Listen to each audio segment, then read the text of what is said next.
ಹರೇ ಕೃಷ್ಣ ಹರೇ ಕೃಷ್ಣ ಹರೇ ಕೃಷ್ಣ. ಶ್ರೀ ಗುರುಭ್ಯೋ ನಮಃ ಪರಮ ಗುರುಭ್ಯೋ ನಮಃ. ಶ್ರೀಮದಾನಂದ ತೀರ್ಥ ಭಗವತ್ಪಾದಾಚಾರ್ಯ ಗುರುಭ್ಯೋ ನಮಃ. ವ್ಯಾಸಾಯ ಭವನಾಶಾಯ ವ್ಯಾಸಾಯ ಭವನಾಶಾಯ ಶ್ರೀಶಾಯ ಗುಣರಾಶೇ ಹೃದ್ಯಾಯ ಶುದ್ಧ ವಿದ್ಯಾಯ ಮಧ್ವಾಯ ಚ ನಮೋ ನಮಃ. ಆಚಾರ್ಯ ಪವನೋಸ್ಮಾಕಂ ಆಚಾರ್ಯಾಣಿ ಚ ಭಾರತಿ ದೇವೋ ನಾರಾಯಣ ಶ್ರೀಶಃ ದೇವಿ ಮಂಗಲದೇವ. ಇಲ್ಲ ಬಹಳ ಕಮ್ಮಿ ಅಂತ. ಕಾಮಧೇನುರ್ನಃ ಕಾಮಿತಾರ್ಥಾನ್ ಪ್ರಯಚ್ಛತಿ ಸೇವೇತಂ ಜಯ ಯೋಗೀಂದ್ರಂ ಕಾಮಪಾಣಚ್ಛಿದಂ ಸದಾ. ಅರ್ಥಿಕಲ್ಪಿತಕಲ್ಪೋಯಂ ಪ್ರತ್ಯರ್ಥಿಗಜಕೇಸರಿ ವ್ಯಾಸತೀರ್ಥಗುರುರ್ಭೂಯಾದಸ್ಮದಿಷ್ಟಾರ್ಥಸಿದ್ಧಯೇ. ತಪೋ ವಿದ್ಯಾ ವಿರಕ್ತ್ಯಾದಿ ಸದ್ಗುಣೌಘಾಕರಾನಹಂ ವಾದಿರಾಜಗುರುನ್ ವಂದೇ ಹಯಗ್ರೀವ ಪದಾಶ್ರಯಾನ್. ಪ್ರಣಮತ್ಕಾಮಧೇನುಂಚ ಭಜಸ್ವರುತರೂಪಮಂ ಶ್ರೀ ಭಾವಬೋಧಕೃತ್ಪಾದ ಚಿಂತಾಮಣಿಮುಪಾಸ್ಮಹೇ. ದುರ್ವಾದಿಧ್ವಾಂತರವಯೇ ವೈಷ್ಣವೇಂದೇವನಿಂದವೇ ಶ್ರೀ ರಾಘವೇಂದ್ರ ಗುರವೇ ನಮೋ ಅತ್ಯಂತ ದಯಾನವೇ. ವೇದೇಶ ಮುನಿ ಸತ್ಪಾದ ಸೇವಾ ಸಂಪ್ರಾಪ್ತ ವೈಭವಾನ್ ಯಾದವಾರ್ಯಾನ್ ವರಸುಧಾ ಟೀಕಾಕಾರಾನ್ ವಯಂ ನಮಃ. ಸತ್ಯಾವಿಜ್ಞಕರಾಬ್ಜೋದ್ಧಾನ್ ಪಂಚಾಶತ್ ವರ್ಷ ಪೂಜಕಾನ್ ಸತ್ಯ ಪ್ರಮೋದ ತೀರ್ಥಾರ್ಯಾನ್ ನೌಮಿ ನ್ಯಾಯ ಸುಧಾರದಾನ್. ಅನವದ್ಯಾತ್ಮಚಾರಿತ್ರ್ಯಂ ವಾದಿ ಕತ್ಯೋತ ಭಾಸ್ವರಂ ವಿದ್ಯಾಮಾನ್ಯ ಗುರು ವಂದೇ ವಿದ್ಯಾ ವಿದ್ಯೋತ ಭಾಸ್ವರಂ. ಸುಧೀಜನ ಸುಮಂದಾರಂ ಸುಧೀಂದ್ರ ಸುತ ಸುಪ್ರಿಯಂ ಶಿಶುವೀಂದ್ರ ಗುರು ವಂದೇ ಸುಧೀಂದ್ರ ಕರೋದ್ಭವಂ. ತಪಸ್ವಾಧ್ಯಾಯ ಶುಶ್ರೂಷಾ ಕೃಷ್ಣ ಪೂಜಾರತಂ ಮುನಿಂ ವಿಶ್ವೇಶಂ ವಿಷ್ಣುಂ ವಂದೇ ಪರಿವ್ರಾಟ್ ಚಕ್ರವರ್ತಿನಂ. ಶ್ರೀ ಗುರುಭ್ಯೋ ನಮಃ. ಹರಿ ಓಂ. ಜಲಜ್ಯೇಷ್ಠನಿಭಾಕಾರಂ ಜಗದೀಶ ಪದಾಶ್ರಯಂ ಜಗತೀತಲ ವಿಖ್ಯಾತಂ ಜಗನ್ನಾಥ ಗುರುಂ ಭಜೆ.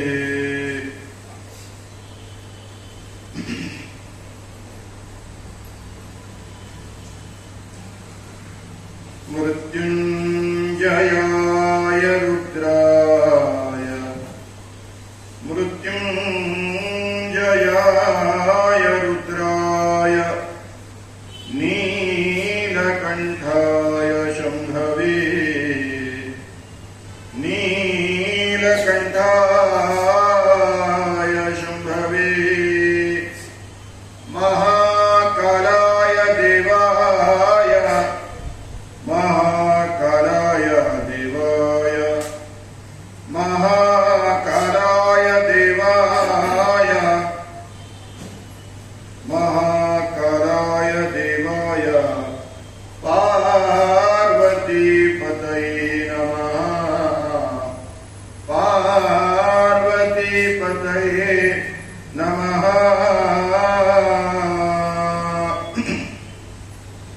ಕಡು ಕರುಣಿ ನೀನೆಂದರಿತು ಕಡು ಕರುಣಿ ನೀನೆಂದರಿತು ಹೇರುಡಲ ನಮಿಸುವೆ ನಿನ್ನಡಿಗೆ. ಬೆಂಬಿಡದೆ ಪಾಲಿಸು ಪರಮ ಕರುಣಾ ಸಿಂಧು ಎಂದೆಂದು. ಬೆಂಬಿಡದೆ ಪಾಲಿಸು ಪಾಲಿಸು ಪರಮ ಕರುಣಾ ಸಿಂಧು ಎಂದೆಂದು. ನಡು ನಡುವೆ ಬರುತ್ತಿಪ್ಪ ವಿಘ್ನವ ನಡು ನಡುವೆ ಬರುತ್ತಿಪ್ಪ ವಿಘ್ನವ ತಡೆದು ಭಗವನ್ನಾಮ ಕೀರ್ತನೆ ನಾಮ ಕೀರ್ತನೆ ನುಡಿದು ನುಡಿಸಿನಿಂದ. ಭಗವನ್ನಾಮ ಕೀರ್ತನೆ ನುಡಿದು ನುಡಿಸಿನಿಂದ ಪ್ರತಿ ದಿವಸದಲ್ಲಿ ಮರೆಯದಲೇ ನಾಮ ಕೀರ್ತನೆ ನುಡಿದು ನುಡಿಸಿನಿಂದ ಪ್ರತಿ ದಿವಸದಲ್ಲಿ ಮರೆಯದಲ್ಲಿ.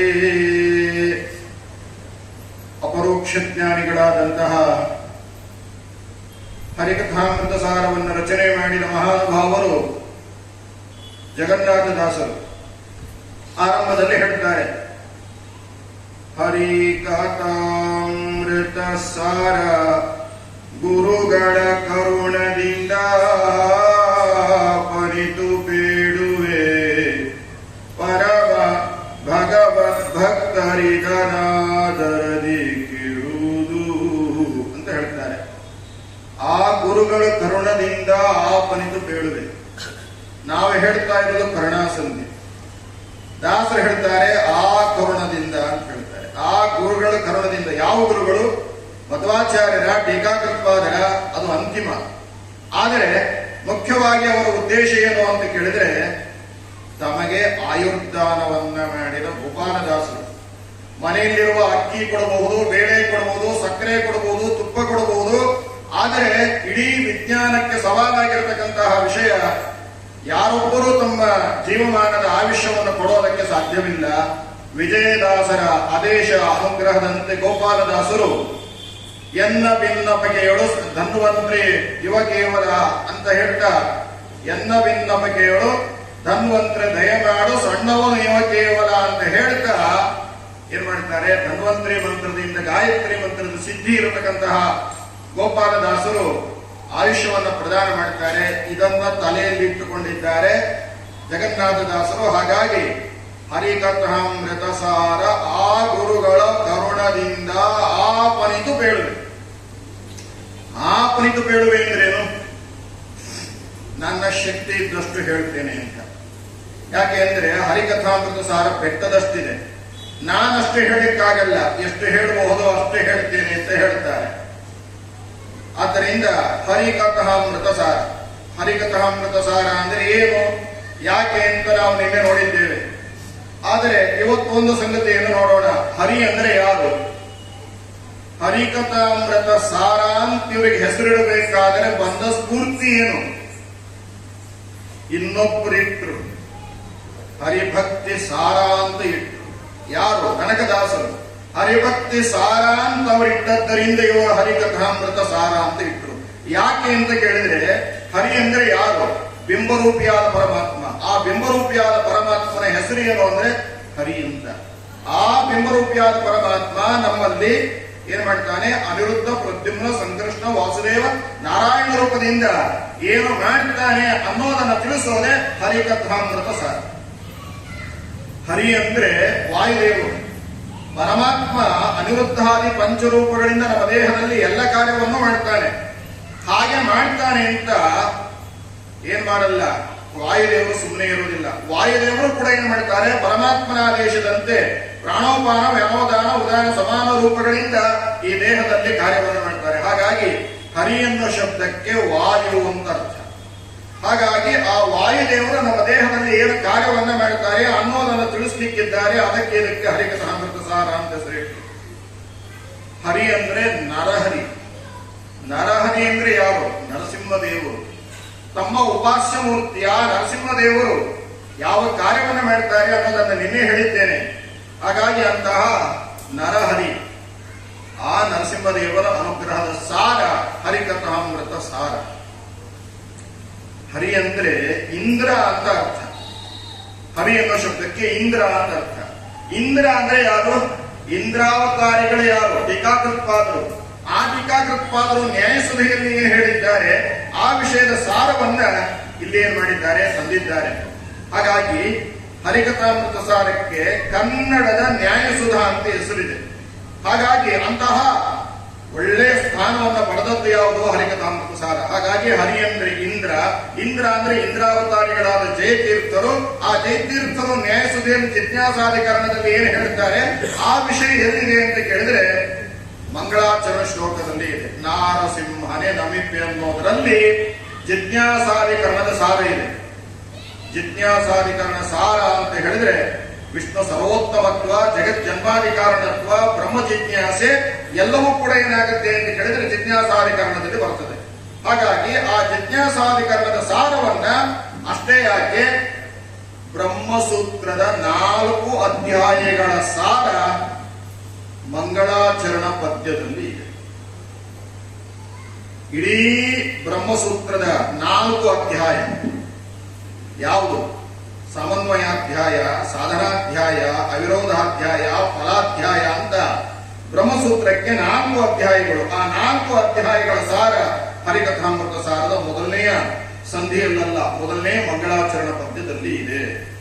ಹಾಗಾಗಿ ಇಂತಹ ಒಂದು ಮಹತ್ವ ಉಳ್ಳದ್ದು ಹರಿಕಥಾಮೃತ ಸಾರ ಅಂತ ಹೇಳ್ತಾ, ನಿನ್ನೆ ದಿವಸ ನೋಡುವಾಗ ಭಗವಂತನ ಮಹಿಮೆಯನ್ನ ಹೇಳ್ತಾ ದಾಸರು ಅಂತ ಇದ್ದಾರೆ,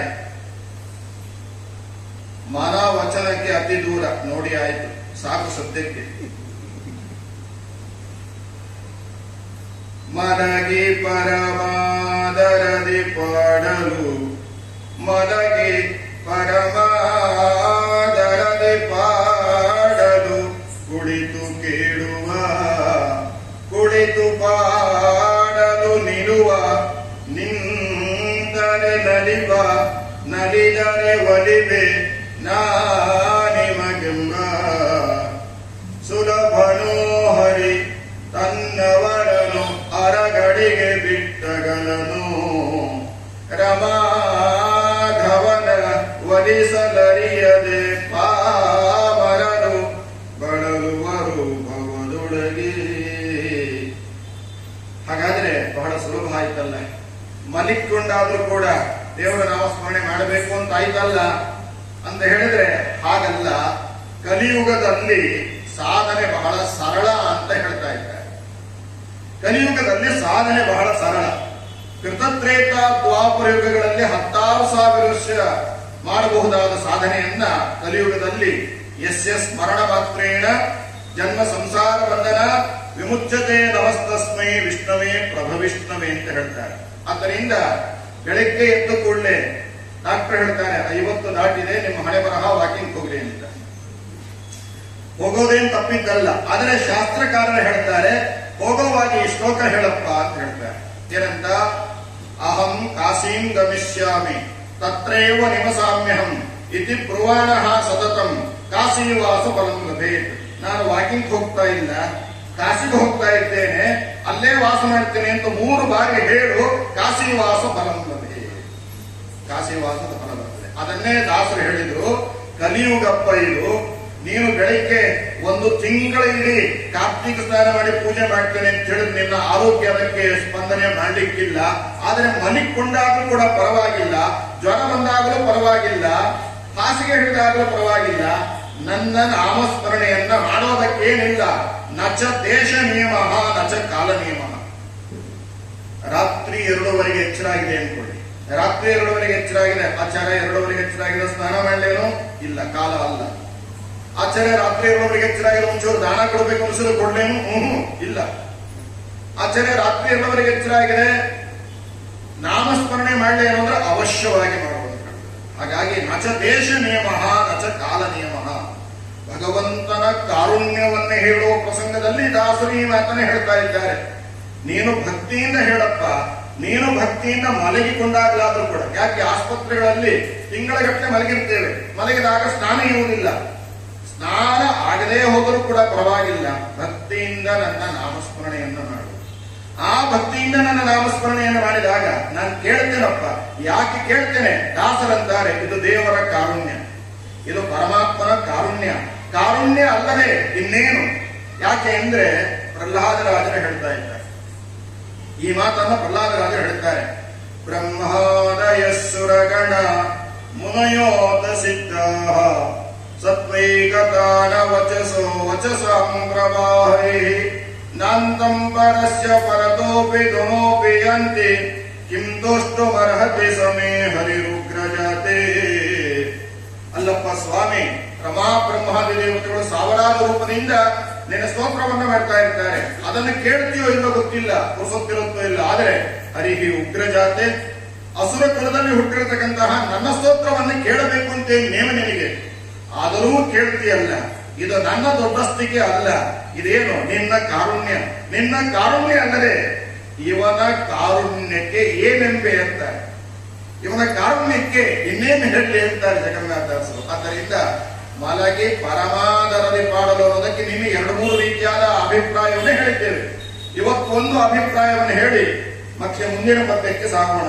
ಆದ್ದರಿಂದ ಮಲಗಿ ಪರಮಾದರದಿ ಪಾಡಲು ಅಂತ ಹೇಳುವಾಗ ಏನಿದೆ ನೋಡಿ, ಕೃತಯುಗದ ಜನ ಅವರು ಹೇಗೆ ಉಪಾಸನೆ ಮಾಡ್ತಾರೆ, ಶಾಸ್ತ್ರದಲ್ಲಿ ಇದೆಲ್ಲ ಪ್ರಮಾಣಗಳಿದೆ.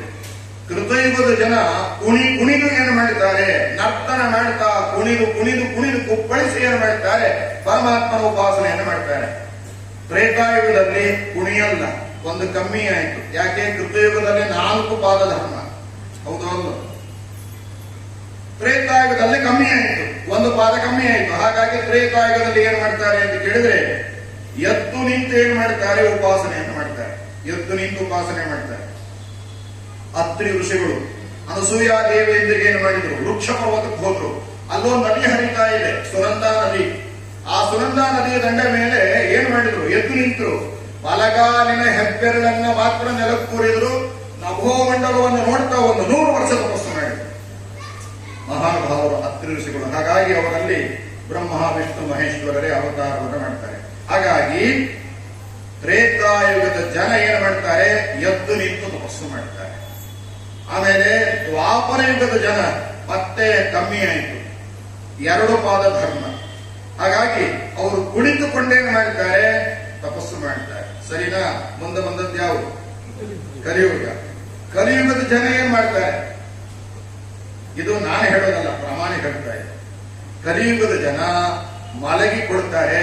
ನೋಡ್ರಿ, ನಾವು ಸ್ವಾಮಿಗಳ ಜೊತೆ 10 ಮನೆಗೆ ಹೋದ್ರೆ ಅಥವಾ ಯಾವುದೋ ಆಮಂತ್ರಣ ಕೊಡ್ಲಿಕ್ಕೆ 10 ಮನೆಗೆ ಹೋದ್ರೆ 10 ಮನೆಯಲ್ಲಿ ಸುಮಾರು ಒಂದು 3-4 ಜನ ಮನೆಯಲ್ಲಿ ಯಾವುದೋ ಕಾರಣದಿಂದ ಬೆಡ್ ರಿಡನ್ ಆಗಿಬಿಟ್ಟಿರ್ತಾರೆ, ಮನೆ ಕೊಟ್ಟಿರ್ತಾರೆ. ಹಾಗಾಗಿ ಕಲಿಯುಗದ ಜನ ಮಲಗಿಕೊಳ್ಳೋದು ಬಹಳ. ಆದ್ದರಿಂದ ಕಲಿಯುಗ ಅಂತ ಉದಾಸೀನ ಮಾಡೋದು ಬೇಡ. ಕಲಿಯುಗವಾದರೂ ಕೂಡ ಏನಾಗಲಿ, ನನ್ನ ನಾಮಸ್ಮರಣೆಗೆ ಬಾಧಕ ಇಲ್ಲ. ಕಲಿಂ ಸಂಭಾಜಯಂತ್ಯಾರ್ಯ ಗುಣಜ್ಞಾ ಸಾರಭಾಗಿನ ಅಂತ ಹೇಳ್ತಾನೆ ಏಕಾದಶ ಸ್ಕಂದದಲ್ಲಿ ಭಗವಂತ. ಕಲಿಯುಗದ ದೇವತೆಗಳೆಲ್ಲ ಕಲಿಯುಗವನ್ನೇ ಆಯ್ಕೆ ಮಾಡಿಕೊಡ್ತಾರೆ. ಯಾಕೆ ಅಂದ್ರೆ ಕೃತತ್ರೇತ ದ್ವಾಪರುಗಳಲ್ಲಿ ಸಾಧನೆ ಮಾಡಲಿಕ್ಕೆ ಬಹಳ ಕಷ್ಟ, ಆದ್ರೆ ಕಲಿಯುಗದಲ್ಲಿ ಬಹಳ ಸುಲಭ. ನಾಮ ಸಂಕೀರ್ತನೇವ ಅಂತ ಹೇಳ್ತಾರೆ. ನಾಮ ಸಂಕೀರ್ತನಂ ಯಸ್ಯ ಸರ್ವ ಪಾಪ ಪ್ರಣಾಶನಂ. ಕಲಿಯುಗದಲ್ಲಿ ಪರಮಾತ್ಮನ ನಾಮ ಸಂಕೀರ್ತನೆಯನ್ನು ಮಾಡೋದ್ರಿಂದ ಸರ್ವ ಪಾಪ ಪ್ರಣಾಶನಂ, ಸಕಲ ಪಾಪಗಳ ಸಕಲ ಪಾಪದ ರಾಶಿ ಏನಾಗುತ್ತೆ ಅಂದ್ರೆ ಪರಿಹಾರವಾಗುತ್ತೆ. ಆದ್ದರಿಂದ ಕಲಿಯುಗದಲ್ಲಿ ಮಲಗಿಕೊಂಡಿರ್ತಾರೆ, ದ್ವಾಪರಯುಗದಲ್ಲಿ ಕುಳಿತುಕೊಂಡು ಉಪಾಸನೆ ಮಾಡ್ತಾರೆ, ತ್ರೇತಾಯುಗದಲ್ಲಿ ಎದ್ದು ನಿಂತು ಉಪಾಸನೆಯನ್ನು ಮಾಡ್ತಾರೆ, ಕೃತಯುಗದಲ್ಲಿ ಕುಣಿತ ಮಾಡ್ತಾರೆ. ಭಗವಂತ 4 ಯುಗದವರದ್ದನ್ನು ಕೇಳ್ತಾನೆ. ಕೇವಲ ಕೃತಯುಗದನ್ನು ಮಾತ್ರ ಕೇಳಲ್ಲ, ಅವರಿಗೆ ಮಾತ್ರ ಅನುಗ್ರಹ ಮಾಡಲ್ಲ. ಕಲಿಯುಗದವರು ಮಲಿಕೊಂಡಾರೆ ಅಂತ ಅವರನ್ನು ಕೈ ಕೊಡಲ್ಲ. ಮಲಗಿಯಾದರೂ ಕೂಡ ಇರ್ಲಿ, ಏನಿರ್ಲಿ ಆ ದರ ಇರಲಿ. ಮಲಗಿ ಪರಮಾದರದಿ ಪಾಡಲು, ಮಲಗಿದರೂ ಕೂಡ ಪರಮ ಆದರದಿಂದ ಪಾಡಿದ ಯಾರು, ಶರಪಂಜರದ ಮೇಲೆ ಮಲಗಿದ ಭೀಷ್ಮಾಚಾರ್ಯರು. ಅವರ ಅವಗುಣಗಳನ್ನು ಎಣಿಸಲಿಲ್ಲ. ಅವರು ಸಭಾಪರ್ವದಲ್ಲಿ ಮಾಡಿರ್ತಕ್ಕಂತಹ ಧರ್ಮ ನಿರ್ಣಯ ಕೊಡ್ಲಿಲ್ಲ, ಅದನ್ನ ಎಣಿಸಲಿಲ್ಲ. ಮೈ ತುಂಬ ಬಾಣ ಬಿಟ್ರು ಸಾರಥಿಯಾದಾಗ, ಅದನ್ನ ಎಣಿಸಲಿಲ್ಲ. ಎಣಿಸ್ತೇ ಏನ್ ಮಾಡ್ತಾರೆ, ಅವನ ಪ್ಲಸ್ ಪಾಯಿಂಟ್ ಏನಿದೆ ಅದನ್ನ ಗುಣಿಸಿದ್ದಾರೆ. ಅವನ ಗುಣಗಳನ್ನ ಎಣಿಸಿ ಏನ್ ಮಾಡಿದ್ದಾರೆ ಅಂತ ಹೇಳಿದ್ರೆ ಅವನಿಗೆ ಅನುಗ್ರಹವನ್ನು ಮಾಡಿದ್ದಾರೆ. ಹಾಗಾಗಿ ಮಲಗಿದರೂ ಕೂಡ ಪಾಡುವಂತೆ ಮಾಡಿದ, ಮಲಗಿದರೂ ಕೂಡ ಪಾಡುವಂತೆ ಮಾಡಿದ. ಮೆತ್ತಿಗಿನ ಹಾಸೆ ಮಲಗಿಕೊಂಡಿಲ್ಲ, ಹಂಸ ತೂಲಿಕಾದ ಮೇಲೆ ಮಲಗಿಕೊಂಡಿಲ್ಲ. ಭೀಷ್ಮಾಚಾರ್ಯರು ಶರಪಂಜರದ ಮೇಲೆ ಮಲಗಿದ್ದಾರೆ. ಹಾಗಾದ್ರೆ ಹೇಗೆ ಸ್ತೋತ್ರ ಮಾಡಿದ್ರು? ಕೈಗೋ ಕಾಲಿಗೋ ಮುಳ್ಳಟ್ರೆ ತೆಗೆಯೋ ತನಕ ಸಮಾಧಾನ ಆಗಲ್ಲ. ಹಾಗಿರುವಾಗ ಬಾಣದ ಹಾಸಿಗೆ ಮಲಗಿಕೊಂಡಾನೆ. ಪಾಡಿದ್ರು, ಏನ್ ಪಾಡಿದ್ರು? ವಿಷ್ಣು ಸಹಸ್ರನಾಮ, ಅನುಶಾಸನ ಪರ್ವ, ಶಾಂತಿ ಪರ್ವ. ಇಷ್ಟು ದೀರ್ಘವಾದದ್ದನ್ನು ಪಾಡಬೇಕಾದ್ರೆ ಕಾರಣ ಯಾರು? ಒಳಗೊಂದು ರೂಪದಿಂದ ಹೋದ. ಯಾಕೆ ಹೋದ? ಕರುಣೆ. ಯಾಕೆ ನುಡಿಸಿದ? ಅದು ಕರುಣೆ. ಹಾಗಾಗಿ ಮಲಗಿ ಪರಮಾದರದಿ ಪಾಡಲು ಕುಳಿತು ಕೇಳುವ. ಆದ್ದರಿಂದ ನಾವು ಕೂಡ ವಿಶ್ವಾಚಾರ್ಯಂತಹ ಯೋಗ್ಯತೆಯನ್ನು ಪಡೆಯಲು ಹೋದರೂ ಕೂಡ ನಮ್ಮ ಯೋಗ್ಯತೆಗೆ ಅನುಗುಣವಾಗಿ ಮಲಿಕೊಂಡಿವಿ, ಸ್ನಾನ ಆಗಿಲ್ಲ ಅಂತ ವಿಚಾರ ಬೇಡ ಅಂತ ಹೇಳ್ತಾರೆ. ಸ್ನಾನ ಆದ ಹೋದರೂ ಕೂಡ ಪರವಾಗಿಲ್ಲಪ್ಪ, ನಾಮಸ್ಮರಣೆಯನ್ನ ಮಾಡು. ಆದ್ದರಿಂದ ಯಾರು ಮಲಗಿ ಪರಮಾನರದಿ ಪಡೆದಾಗ ಭೀಷ್ಮಾಚಾರ್ಯರಿಗೋಸ್ಕರವಾಗಿ ಕೇಳಿದ ಧ್ರುವ, ಆಮೇಲೆ ಪ್ರಹ್ಲಾದರಿ ಧ್ರುವ ಹಾಗೂ ಪುಂಡರೀಕನಿಗೋಸ್ಕರವಾಗಿ ಏನ್ ಮಾಡಿದ ಅಂತ ಕೇಳಿದ್ರೆ ನಿಂತ, ಆಮೇಲೆ ಇಟ್ಟಿಗೆ ಮೇಲೆ ನಿಂತು ಬಿಟ್ಟ ಅವನ ಸಲುವಾಗಿ, ಯಾರು ಪುಂಡರೀಕನ ಸಲುವಾಗಿ. ಗೋಪಿಕಾಸ್ತ್ರೀಯರು ಪ್ರಹ್ಲಾದನಿಗೋಸ್ಕರವಾಗಿ ಏನ್ ಮಾಡಿದ ಅಂತ ಕೇಳಿದ್ರೆ ಭಗವಂತ ನಲಿದ. ನಾರದರು ಹಾಗೂ ಯಾರು ಋಷಿಗಳಿಗೋಸ್ಕರವಾಗಿ ಭಗವಂತ ಏನ್ ಮಾಡಿದ ಅಂತ ಹೇಳಿದ್ರೆ ಶುಕಾಚಾರ್ಯರು ನಾರದರಿಗೋಸ್ಕರವಾಗಿ ನಲಿದು ಅವರಿಗೆ ಅನುಗ್ರಹವನ್ನ ಮಾಡಿದ ಅಂತ ಈ ಪ್ರಸಂಗವನ್ನ ಏನ್ ಮಾಡ್ತಾರೆ ಹೇಳಿದ್ರೆ ನಿರೂಪಣೆಯನ್ನು ಮಾಡ್ತಾರೆ. ಇದರ ಒಂದು ಸಾರವನ್ನೇ ಶ್ರೀಪಾದರಾಜರು ಹೇಳ್ತಾರೆ. ಧ್ಯಾನವು ಕೃತಯುಗದಿ ಯಜನ ಯಜ್ಞೋ ತ್ರೇತಾಯುಗದಿ. ಅಶ್ವಮೇಧ ಯಾಗ ಮಾಡಿ ಬರ್ತದೆ ಇವಾಗ? ಬರಲ್ಲ. ಸರಿಯಾಗಿ ಹೋಮಾನ ಹೋಮನೆ ಮಾಡಿ ಬರಲ್ಲ ನಮ್ಗೆ. ಹೋಮಾನ ಹೋಮ ಮಾಡಬೇಕಾದ್ರೆ ಏನ್ ನೇಮ ಇದೆ ಗೊತ್ತಾ?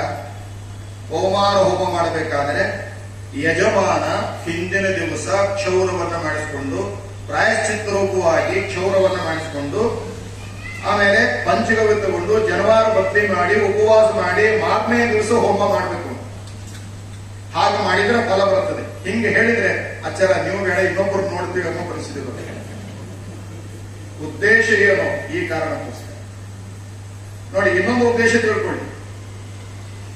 ಯಾರೋ ಎಷ್ಟೋ ಜನ ಮಕ್ಕಳ ಮುಂಜಾನೆ ಮಾಡ್ತಾ ಇರ್ತೀವಿ, ಈ ವಿಷಯ ತಿಳ್ಕೊಳ್ಳಿ.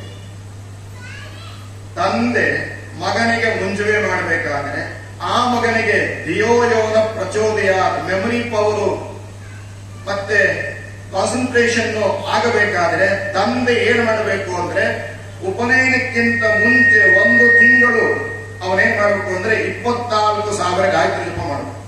ದಿವಸಕ್ಕೆ 1,000ದಂತೆ 24,000 ಗಾಯತ್ರಿ ಜಪ ಮಾಡಿದಾಗ ಆಮೇಲೆ ಅವನು ತಲೆ ಮೇಲೆ ಕೈ ಇಟ್ಟಾಗ ಅದೇನಾಗುತ್ತೆ, ಅವನಿಗೆ ಫಲಿಸುತ್ತೆ. ಇಲ್ಲ ಅಂದ್ರೆ ಇದ್ದಂಗಿರೋ ಸಿದ್ದೇಶ ಎಡವಟ್ಟಾಗ್ತಾರೆ. ಹಾಗಾಗಿ ಯಜನ ಯಜ್ಞೋ ತ್ರೇತಾಯುಗದಿ ದಾನವು ಕೃತಯುಗದಿ ಯಜನ ಯಜ್ಞವು ತ್ರೇತಾಯುಗದಿ ದಾನವಾಂತಕನ ಅರ್ಚನೆ ದ್ವಾಪರದಿ ದಾನವಾಂತಕನ ಅರ್ಚನೆ ದ್ವಾಪರದಿ ಆ ಮಾನವರಿಗೆಷ್ಟು ಫಲವೋ ಆ ಯುಗದಿ ಮಾನವರಿಗೆಷ್ಟು ಫಲವೋ ಅಷ್ಟು ಫಲವು ಕಲಿಯುಗದಿ ಕೇಶವ ಎನ್ನಲು ಕೈಗೂಡುವನು ರಂಗವಿಠಲ.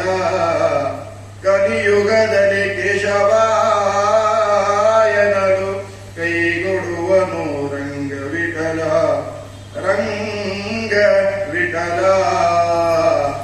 ಆದ್ದರಿಂದ ದಾಸರು ಈ ಮಾತು ಹೇಳಿದ್ರು, ಮಲಗಿ ಪರಮಾದರದಿ ಪಾಡಲು ಕುಳಿತು ಕೇಳುವ. ಸರಿನಾ? ಇದರ ಇನ್ನೊಂದು ರೂಪ ಹೇಳಿದರು. ಸರ್ವ ಪ್ರತೀಕ ಸಂಧಿಯಲ್ಲಿ ಇನ್ನೊಂದು ರೂಪ ಹೇಳಿದರು. ಇದರದ್ದೇ ಇನ್ನೊಂದು ರೂಪ. ಮಕ್ಕಳಾಡಿಸುವಾಗ ಮಡದಿಯುಡು ಅಕ್ಕರದಿ ನಲಿವಾಗ. ಮುಂದಿನ ಬೇಡ, ಇಷ್ಟೇ ನೋಡೋಣ. ಮಕ್ಕಳಾಡಿಸುವಾಗ ದೇವರ ಸ್ಮರಣೆ ಮಾಡಿ. ಅಚ್ಚಾರ ಮಕ್ಕಳನ್ನ ಸಂಭಾಳಿಸೋಳಿಗೆ 7-11 ಆಗ್ತದೆ. ಅವಾಗೆಲ್ಲಿ ದೇವ್ರ ನೆನಪಾಗುದಿಲ್ಲ. ಹೋಗ್ಲಿ, ಮಕ್ಕಳನ್ನ ಆಡಿಸುವಾಗ ಹೆಂಗೋ ಮಾಡಬಹುದು. ಆದ್ರೆ ಮಡದಿಯೋಳು ಅಕ್ಕರದಿ ನಲಿವಾಗ ಯಾವ ದೇವ್ರ ನೆನಪಾಗತ್ರಿ? ದಾಸರು ಹೆಂಗೆ ಹೇಳಿದ್ರು? ದಾಸರು ಎಂದೂ ಸುಳ್ಳು ಹೇಳಲ್ಲ. ದಾಸರು ಎಂದೂ ಇಂಪ್ರಾಕ್ಟಿಕಲ್ ಆಗಿ ಹೇಳಲ್ಲ. ಬೆಳಿಗ್ಗೆ ಒಂದು ಮಾತು ಹೇಳಿದ್ವು ನಾವು. ಏನು ಅಂದ್ರೆ, ದಾಸರ ಮಾತು ಹೇಗಿರ್ತದೆ? ವಾದಿರಾಜ ಸ್ವಾಮಿಗಳು ದೇವರನ್ನ ಕರೀತಾರೆ.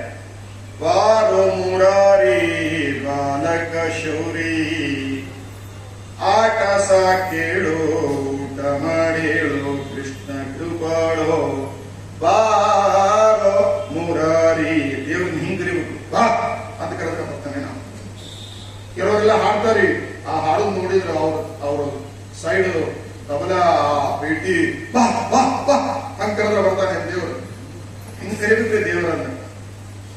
ಬಾರೋ ಮುರಾರಿ ಬಾಲಕ ಶೌರಿ, ಬಾರೋ ಮನೆಗೆ ಗೋವಿಂದ, ನಿನ್ನಂಗ್ರಿ ಕಮಲವ ತೋರು ಎನಗೆ ಮುಕುಂದ.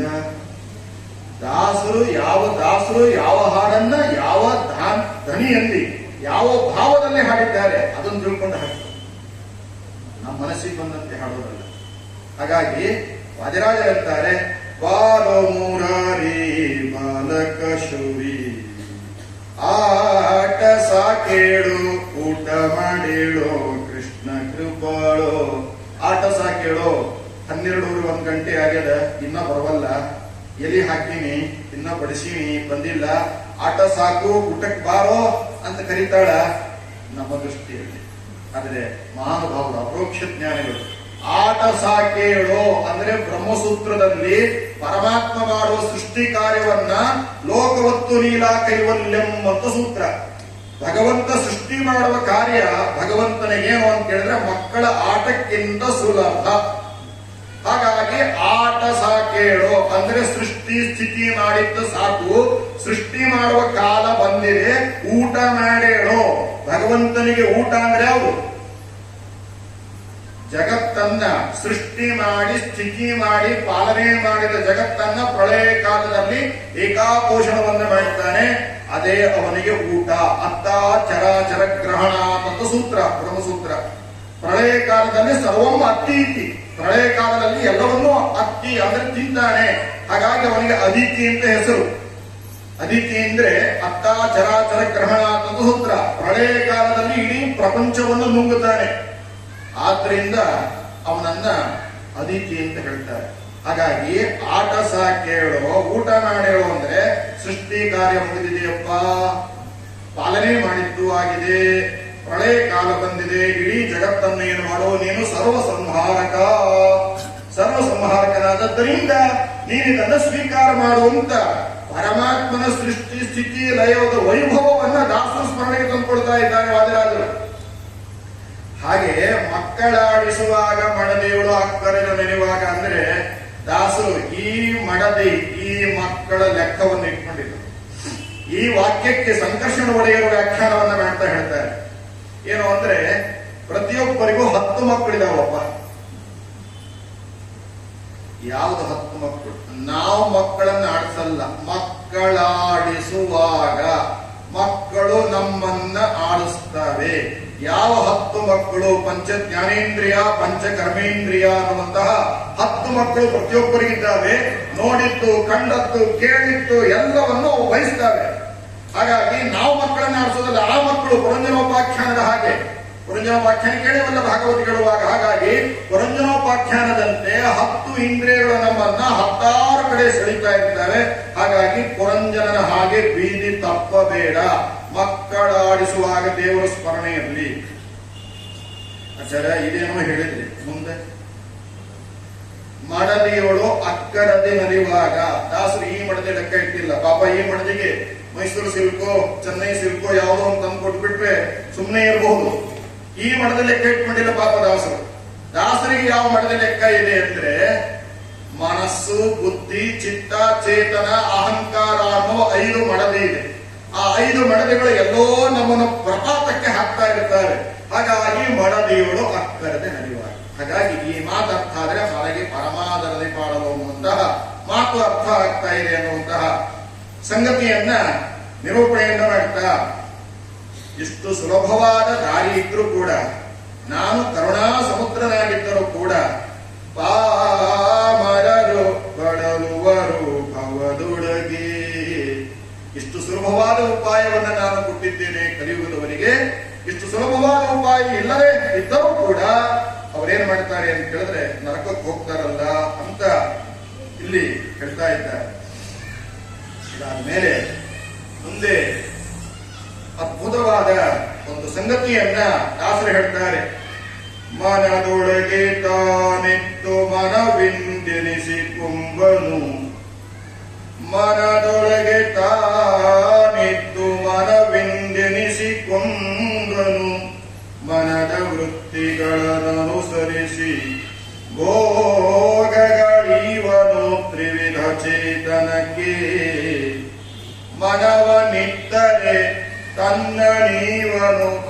ತನುವ ದಂಡಿಸಿ ದಿನ ದಿನದೆ ಸಾಧನವ ಮಾಡ್ಪರಿಗಿತ್ತಪನು ಸ್ವರ್ಗಾದಿ ಭೋಗಗಳ ತನುವ ದಂಡಿಸಿ ದಿನ ದಿನದೆ ಸಾಧನವ ಮಾಡ್ಪರಿಗಿತ್ತಪನು ಸ್ವರ್ಗಾದಿ ಭೋಗಗಳ.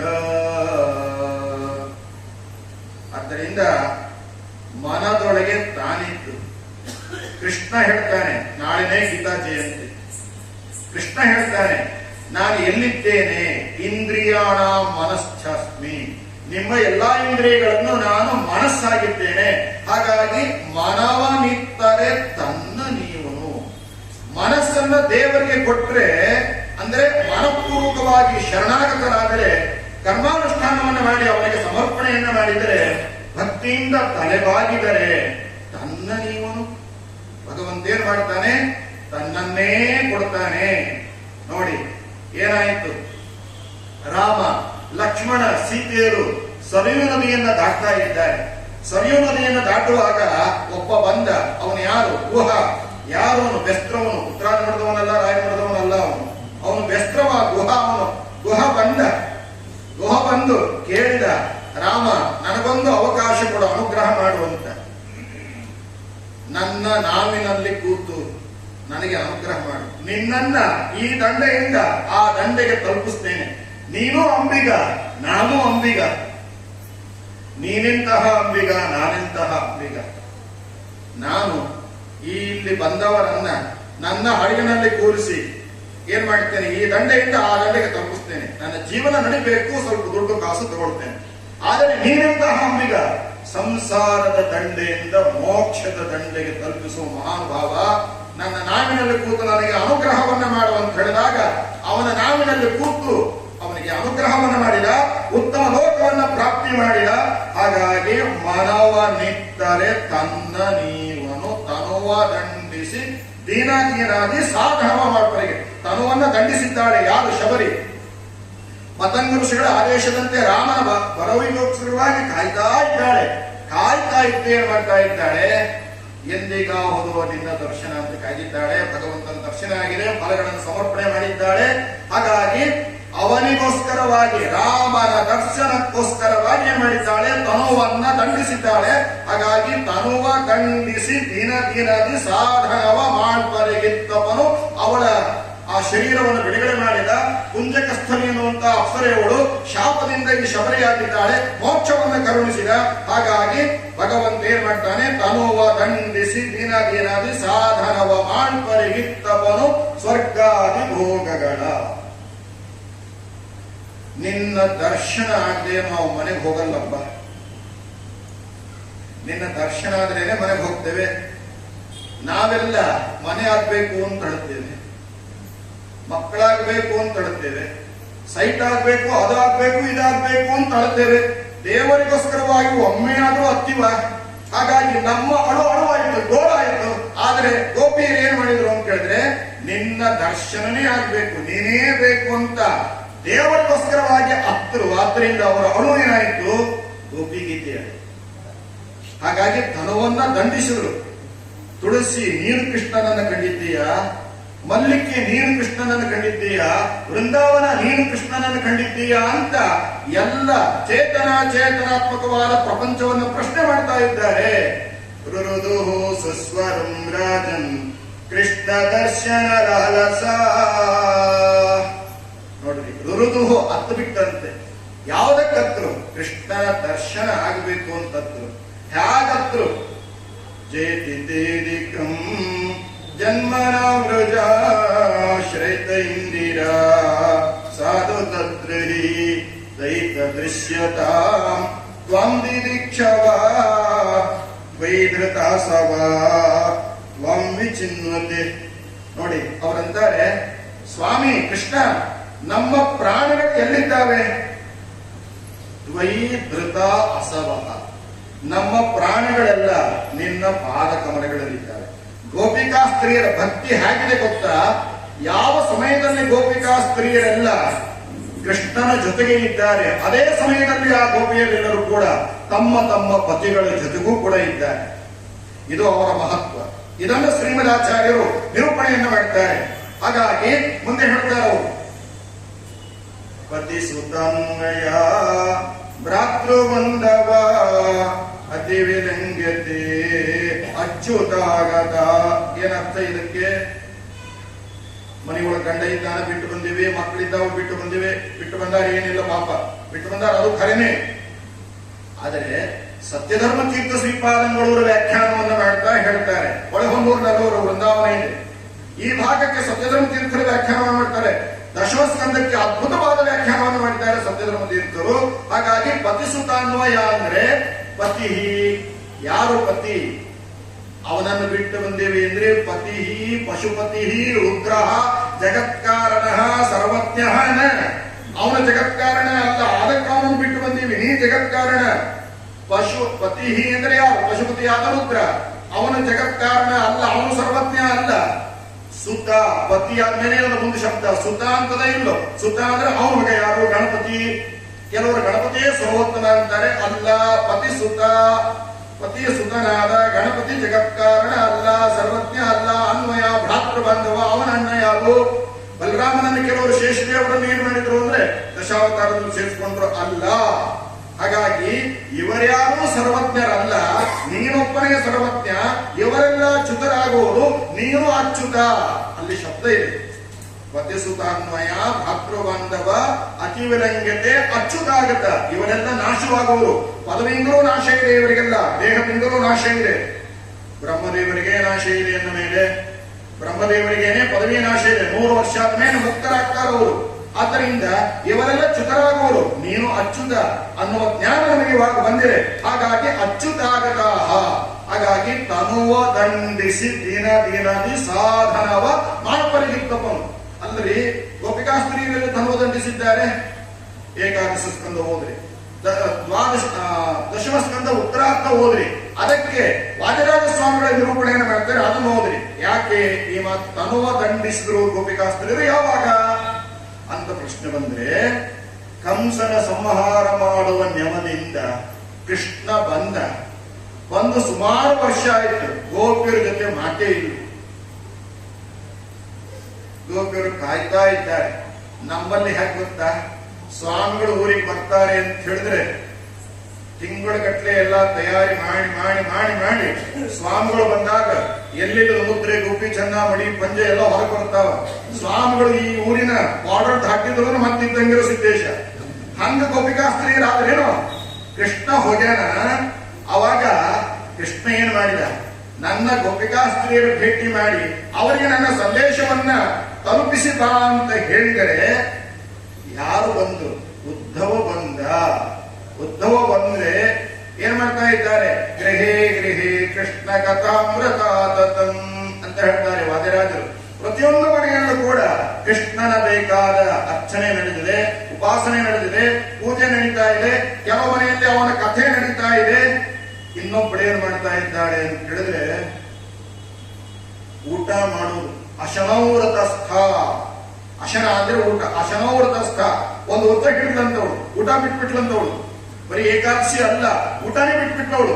ಯಾಕೆ ಅಂದ್ರೆ ಊಟ ಮಾಡಿದ್ರೆ ಕೃಷ್ಣನ್ ಜೊತೆನೇ ಮಾಡುವುದು, ಕೃಷ್ಣ ಬಂದನೇನು ಪಕ್ಕನೆ ಊಟ ಮಾಡೋದು ಅಂತ ಊಟನೇ ಬಿಟ್ಬಿಟ್ಟಂತವಳು.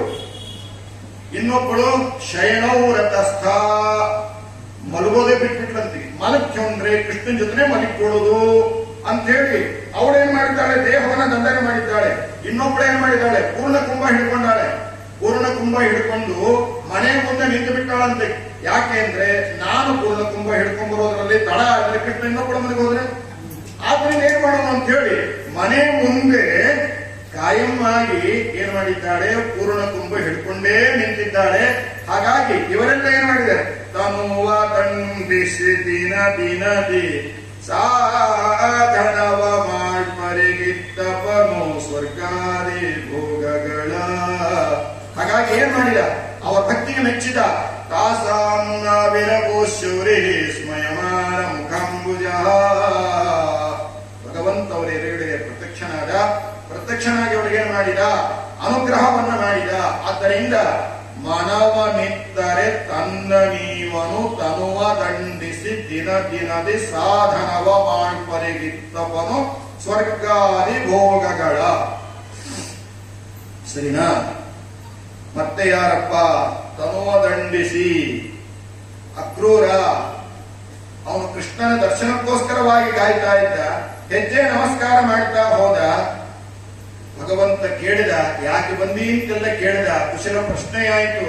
ಆವಾಗ ಅಕ್ರೂರ ಉತ್ತರ ಕೊಡ್ತಾನೆ, ನೋಡಪ್ಪ, ಏನು ಅಂದ್ರೆ ನೀರಿನ ಸಮುದ್ರ ಇದೆ. ಆ ನೀರಿನ ಸಮುದ್ರವನ್ನ ದಾಟಬೇಕಾದ್ರೆ ಒಂದು ಹಡಗು ಬೇಕು. ಈ ದಂಡೆಯಿಂದ ಆ ದಂಡೆಗೆ ಹೋಗ್ತಿಲ್ಲ. ಆದರೆ ಸಂಸಾರದ ದಂಡೆಯಿಂದ ಮೋಕ್ಷದ ದಂಡೆಗೆ ಹೋಗ್ಬೇಕಪ್ಪ. ಅದಕ್ಕೆ ಯಾವ ಹಡಗು ಬೇಕು? ಕೃಷ್ಣ ತ್ವತ್ಪಾದ ಪೋತಂ ಪ್ರದಿಶತದನಿಶಂ ಸತ್ಪತಾಕಂ ಸಕೇತುಂ ರಮ್ಯಂ ಕರ್ಮಂದಿ ಗಮ್ಯಂ ಭವಜನದಿ ಭವೇಸ್ಸೇದ ವಿಚ್ಛೇದ ಹೇತು ಎಂಬುದಾಗಿ ಅವನ ಪಾದ ಕಮಲವನ್ನ ಆಶ್ರಯ ಮಾಡಿದ್ದಾನೆ.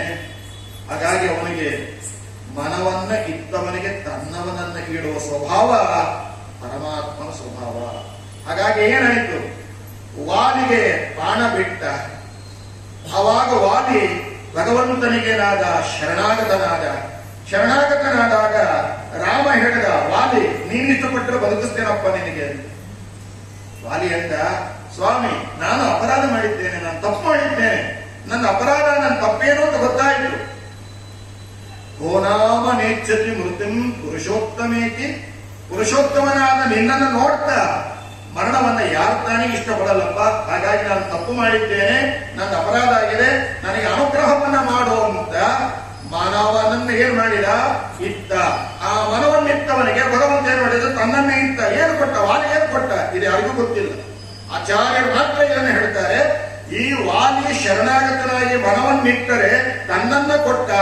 ಏನು ಕೊಟ್ಟ ಅಂದ್ರೆ ಭಗವಂತ ವಾಲಿಯನ್ನ ರಾಮರಾಜ್ಯದ ಉತ್ತರಾಧಿಕಾರಿಯನ್ನಾಗಿ ಮಾಡಿದ. ವಾಲಿ ರಾಮನ ಮಗನಾಗಿ ಕುಶನಾಗಿ ಅವತಾರ ಮಾಡಿದ. ಕುಶನಾಗಿ ಮುಂದೆ ಏನ್ ಮಾಡ್ತಾನೆ? ರಾಮರಾಜ್ಯದ ಉತ್ತರಾಧಿಕಾರಿ ಆಗ್ತಾನೆ. ಆ ಕುಶನೇ ಮುಂದೆ ಏನಾಗ್ತಾನೆ? ಅರ್ಜುನನಾಗಿ ಅವತಾರ ಮಾಡ್ತಾನೆ. ಕೃಷ್ಣ ಪರಮಾತ್ಮನಿಂದ ಭಗವದ್ಗೀತೆಯನ್ನು ಉಪದೇಶ ಪಡಿತಾನೆ.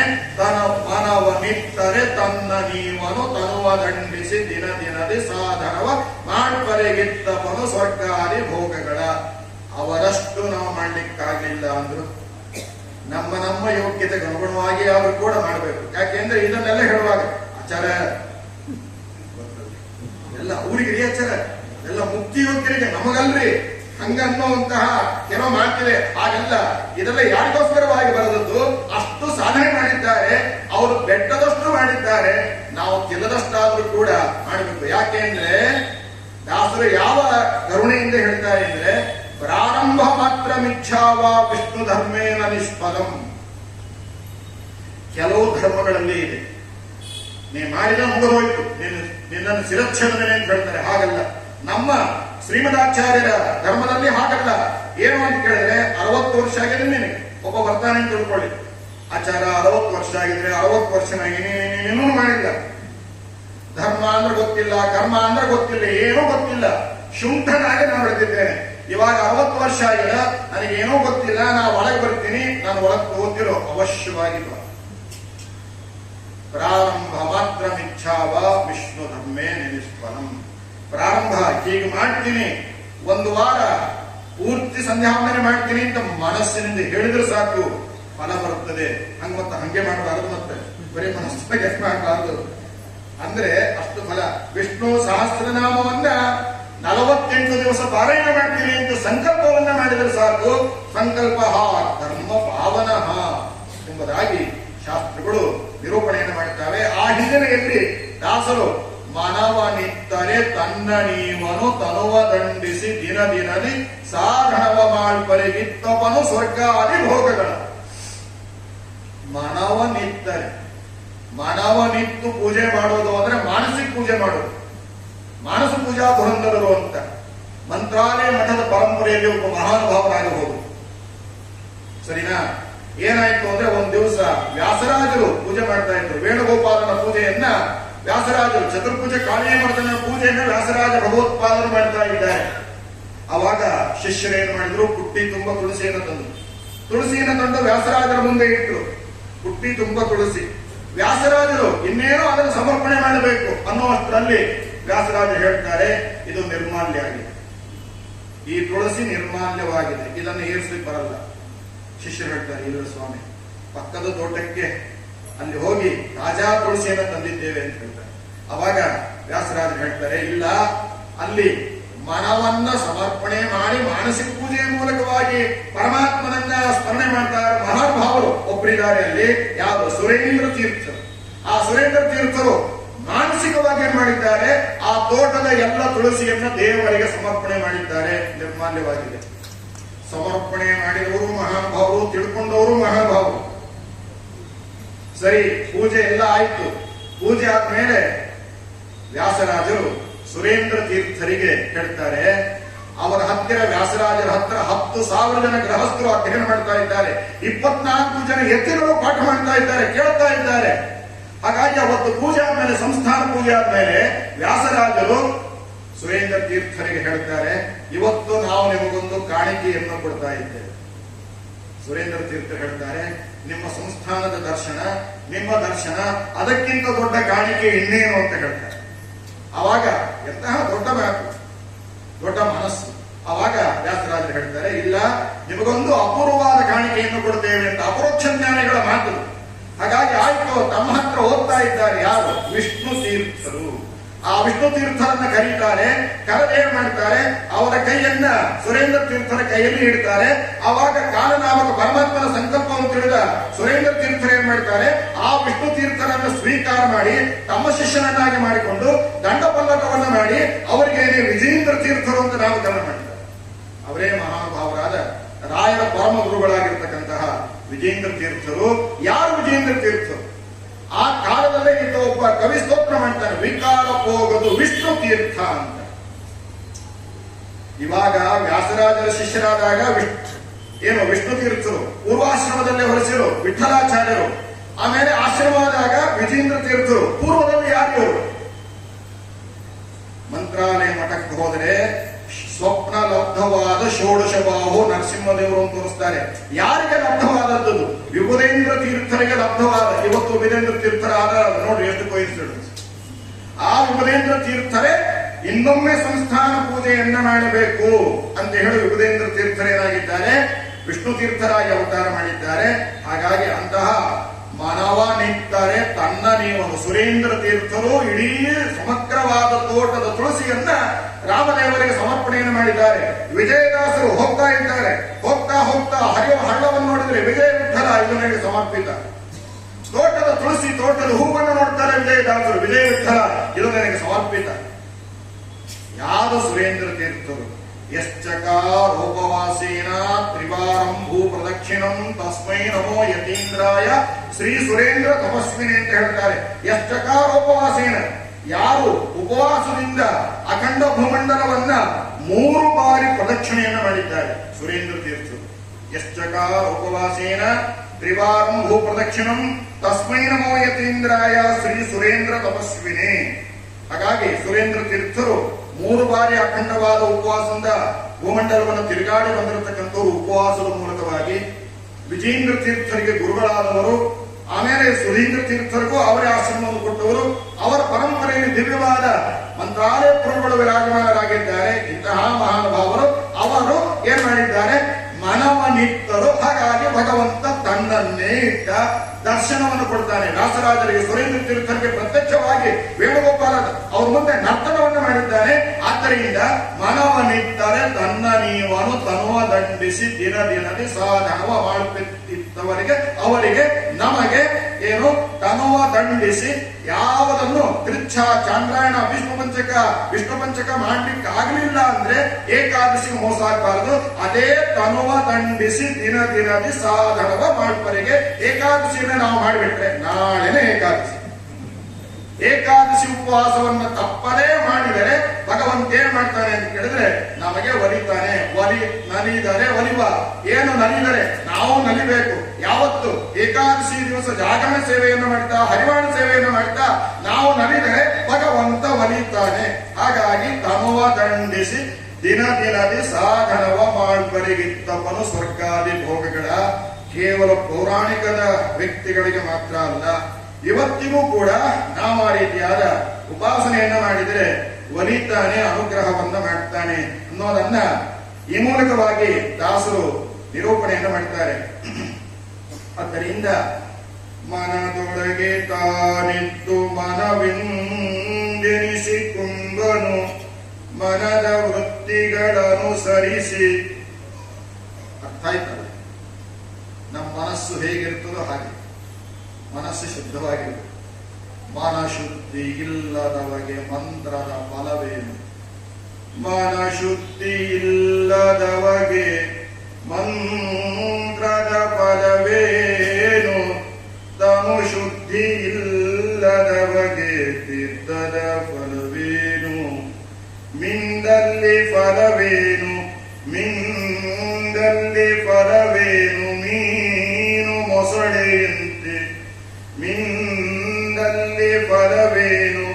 ಮೀನು ಮೊಸಳೆಯಂತೆ ಮಿಂದಲ್ಲಿ ಫಲವೇನು? ಶ್ರೀಶೈಲದ ಕಗೆಯಂತೆ ಹೊರಗೆ ಮಿಂದು ಹೊರಗೆ ಮಿಂದು ಒಳಗೆ ಮೀಯದವನ ಕಂಡು ಹೊರಗೆ ಮಿಂದು ಒಳಗೆ ಮೀಯದವರ ಕಂಡು ಬೆರಗಾಗಿ ನಗುತ್ತಿಪ್ಪ ಪುರಂದರ ವಿಠಲ.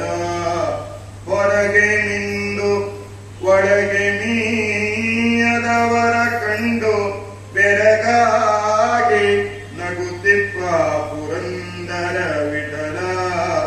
ಪುರಂದರ ವಿಠಲ.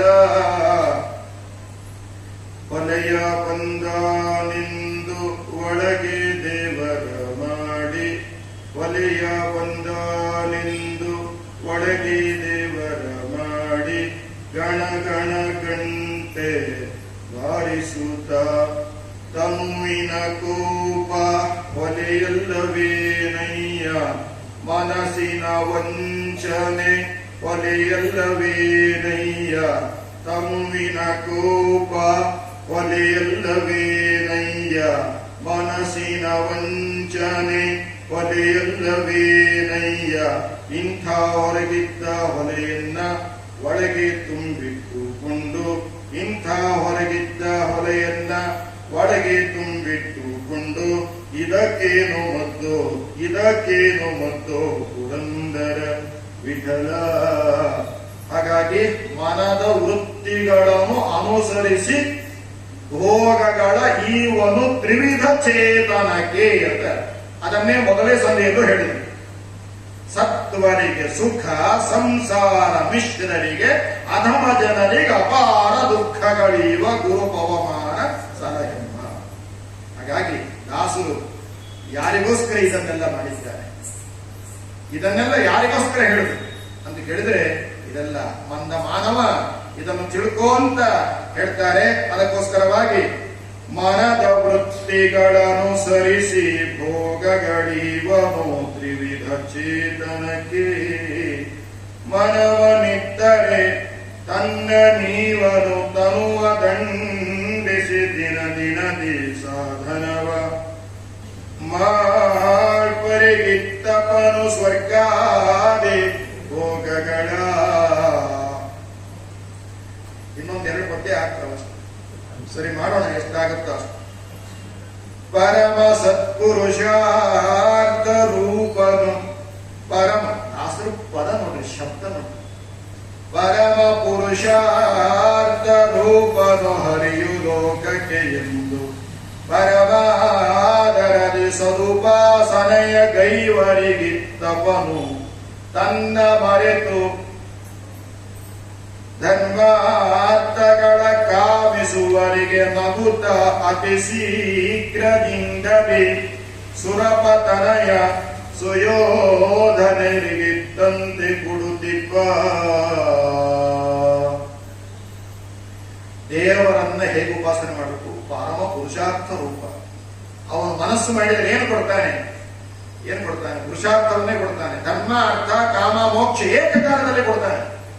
ಬೇರೆಯವರ ಹಾಗಲ್ಲ. ಒಂದು ಕಾಲದಲ್ಲಿ ಧರ್ಮ, ಒಂದು ಕಾಲದಲ್ಲಿ ಅರ್ಥ, ಒಂದು ಕಾಲದಲ್ಲಿ ಕಾಮ.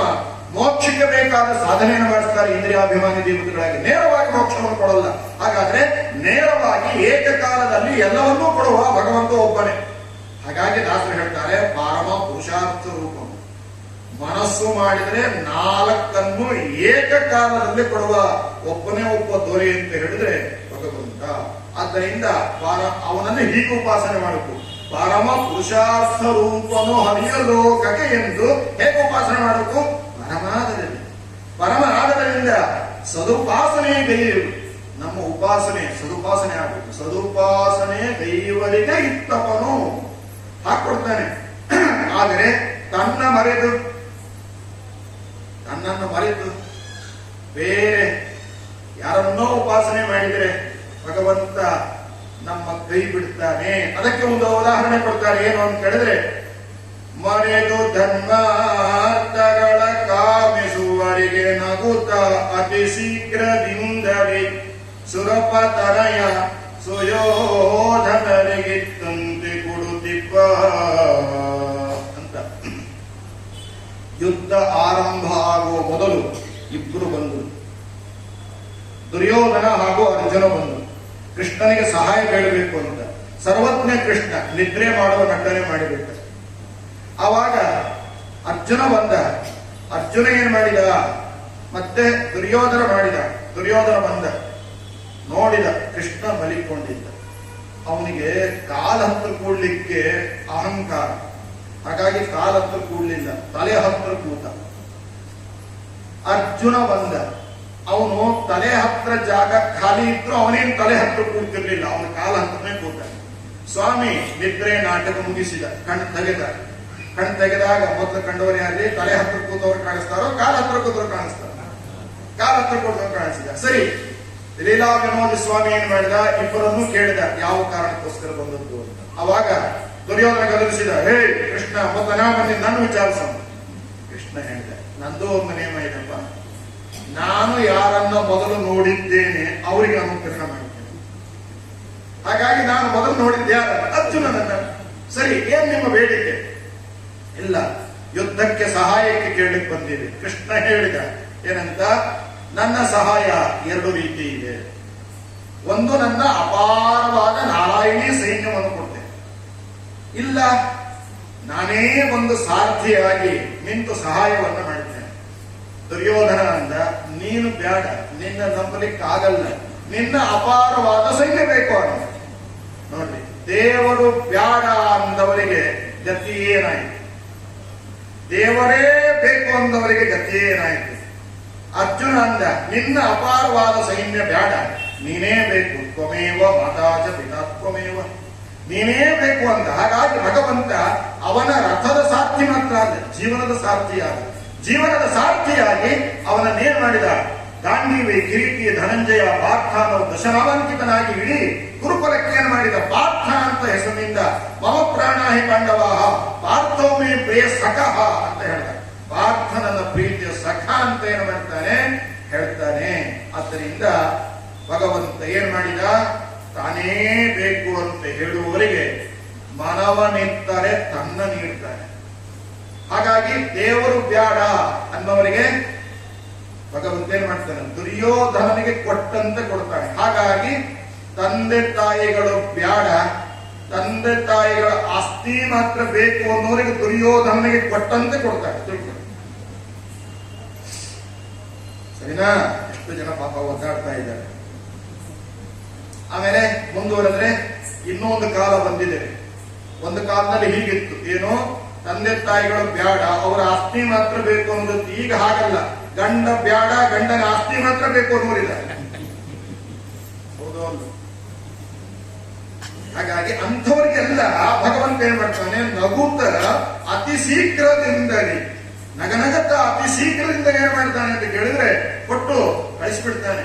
ಆದ್ರೆ ನೀನೇ ಬೇಕು ಅಂತ ಹೇಳಿದವರಿಗೆ ತ್ವಮೇವ ಮಾತಾಚ ಪಿತಾ ತ್ವಮೇವ, ತ್ವಮೇವ ಬಂಧುಶ್ಚ ಸಖಾ ತ್ವಮೇವ, ತ್ವಮೇವ ವಿದ್ಯಾ ದ್ರವಿಣಂ ತ್ವಮೇವ, ತ್ವಮೇವ ಸರ್ವಂ ಮಮ ದೇವ ಅನ್ನೋರಿಗೆ ಎಲ್ಲವನ್ನು ಕೂಡ ತನ್ನನ್ನೇ ಕೊಟ್ಟು ಬಿಡ್ತಾನೆ. ಹಾಗಾಗಿ ಸುರಪತನಯ ಸುಯೋಧನರಿಗೆ ಇತ್ತಂತೆ ಕೊಡುತ್ತಿಪ್ಪ ಎಂಬುದಾಗಿ ಹೇಳ್ತಾ ಮುಂದೆ ನೋಡಿ, ಅದರಲ್ಲಿ ಎಲ್ಲಾ ಶಬ್ದಗಳನ್ನು ಹೇಳಲ್ಲ. ಪ್ರಕೃತಕ್ಕೆ ಎಷ್ಟು ಬೇಕು? ಜಗವನೆಲ್ಲವ ನಿರ್ಮಿಸುವ ನಾಲ್ಮೊಗವ ಮೊಗನೊಳಗೆ ತಾನಿಂತು ಸಲಹುವ ಗಗನಕೇಶ ನೋಡಿತ್ತು ಸಂಭರಿಸುವನು ಲೋಕಗಳ ಸ್ವಗತ ಭೇದ ವಿವರ್ಜಿತನು ಸರ್ವಗ ಸದಾನಂದೈಕ ದೇಹನು ಬಗೆ ಬಗೆಯ ನಾಮದಲ್ಲಿ ಕರೆಸುವ ಭಕುತರನು ಕೊರೆವ. ನೋಡಿ, ಜಗವನ್ನೆಲ್ಲವ ನಿರ್ಮಿಸುವ ಆಚಾರ್ಯರು ಬ್ರಹ್ಮಸೂತ್ರ ಭಾಷೆಯಲ್ಲಿ ಹೇಳ್ತಾರೆ. ಬ್ರಹ್ಮ ಸೃಷ್ಟಿ ಕಾರಣ, ರುದ್ರ ದಯ ಕಾರಣ ಸರಿ, ಆದರೆ ಅವರು ಸ್ವತಂತ್ರರಾಗಿ ಮಾಡಲಿಕ್ಕೆ ಸಮರ್ಥರಲ್ಲ. ಬ್ರಹ್ಮಣಿ ಬ್ರಹ್ಮರೂಪೋಸು ಶಿವರೂಪಿ ಶಿವಸ್ಥಿತ. ಬ್ರಹ್ಮನಲ್ಲಿ ಬ್ರಹ್ಮರೂಪದಿಂದ ಬ್ರಹ್ಮನಾಮದಿಂದ, ರುದ್ರದೇವರಲ್ಲಿ ರುದ್ರರೂಪದಿಂದ ರುದ್ರನಾಮದಿಂದ ಇದ್ದು ಕಾರ್ಯವನ್ನ ಜಗವನ್ನೆಲ್ಲವ ನಿರ್ಮಿಸುವ ನಾಲ್ಮಗನೊಳಗೆ ತಾನಿತ್ತು ಸರಹುವ. ನಾಲ್ಮಗ ಅಂದ್ರೆ ಅದು ಚತುರ್ಮುಖ ಬ್ರಹ್ಮದೇವರು. ಅವನಲ್ಲಿ ಏನು ಮಾಡ್ತೇನೆ? ನಾನೇ ಸೃಷ್ಟಿಯನ್ನು ಮಾಡ್ತೇನೆ, ಅವರಿಗೆ ಕೀರ್ತಿಯನ್ನು ಕೊಡ್ತೇನೆ. ಬ್ರಹ್ಮ ರುದ್ರರ ವಿಷಯ ಬಿಡಿ, ಲಕ್ಷ್ಮೀದೇವಿಗೆ ಎಂತಹ ಸಾಮರ್ಥ್ಯ ಇದೆ.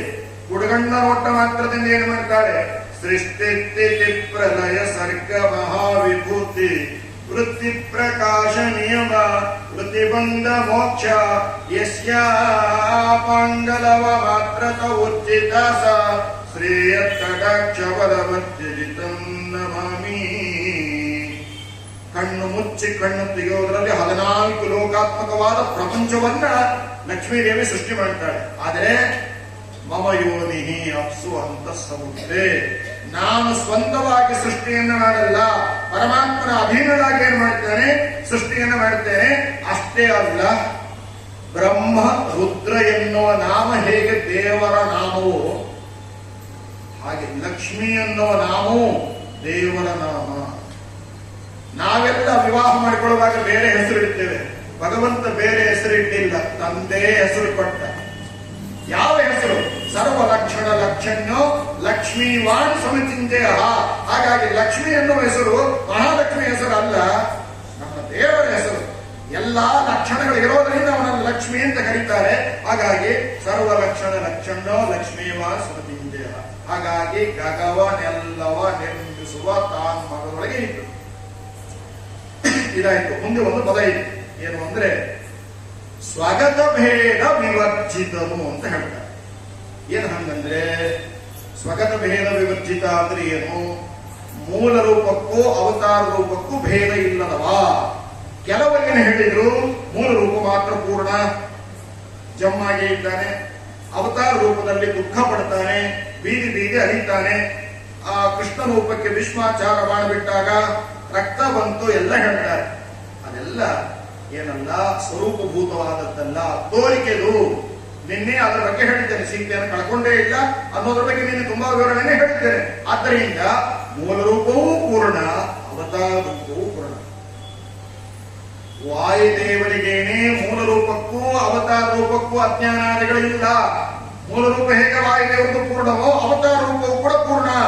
ಅನುಭವ ಮತ್ತರೂಪ ಪ್ರಳಯಕ್ಕೆ ಪ್ರತಿಭಾತ ಬರಾಬರ. ಪ್ರಳಯ ಕಾಲದಲ್ಲೂ ಕೂಡ ವಾಯುದೇವರ ಜ್ಞಾನಕ್ಕೇನಿಲ್ಲ, ತಿರೋಧಾನ ಇಲ್ಲ. ನಿನ್ನೆ ಹೇಳಿದ್ದೇವೆ, ಜ್ಞಾನೇ ವಿರಾಗಿ ಹರಿಭಕ್ತಿ ಭಾವೇ ಧೃತಿಸ್ಥಿತಿ ಪ್ರಾಣ ವಲೇಶಿ ಯೋಗಿ ಬುದ್ಧೋ ಚ ನಾನ್ಯೋ ಹನುಮಸ್ಸಮಾನ ಪುಮಾನ್ ಕದಾಚಿತ್ ಕ್ವಚಕಶ್ಚನೈವ. ಅಂದ ಮೇಲೆ ಪರಮಾತ್ಮನ ಮೂಲ ರೂಪಕ್ಕೂ ಅವತಾರ ರೂಪಕ್ಕೂ ಭೇದ ಇಲ್ಲ ಅನ್ನೋದನ್ನ ಸಮರ್ಥನೆಯನ್ನು ಮಾಡ್ತಾರೆ. ದಾಸರು ಕೂಡ ಅಂತಾರೆ, ಅಣುವಾಗಬಲ್ಲ ಮಹತ್ತಾಗಬಲ್ಲ ಅಣು ಮಹತ್ತೆರಡೊಂದಾಗಬಲ್ಲ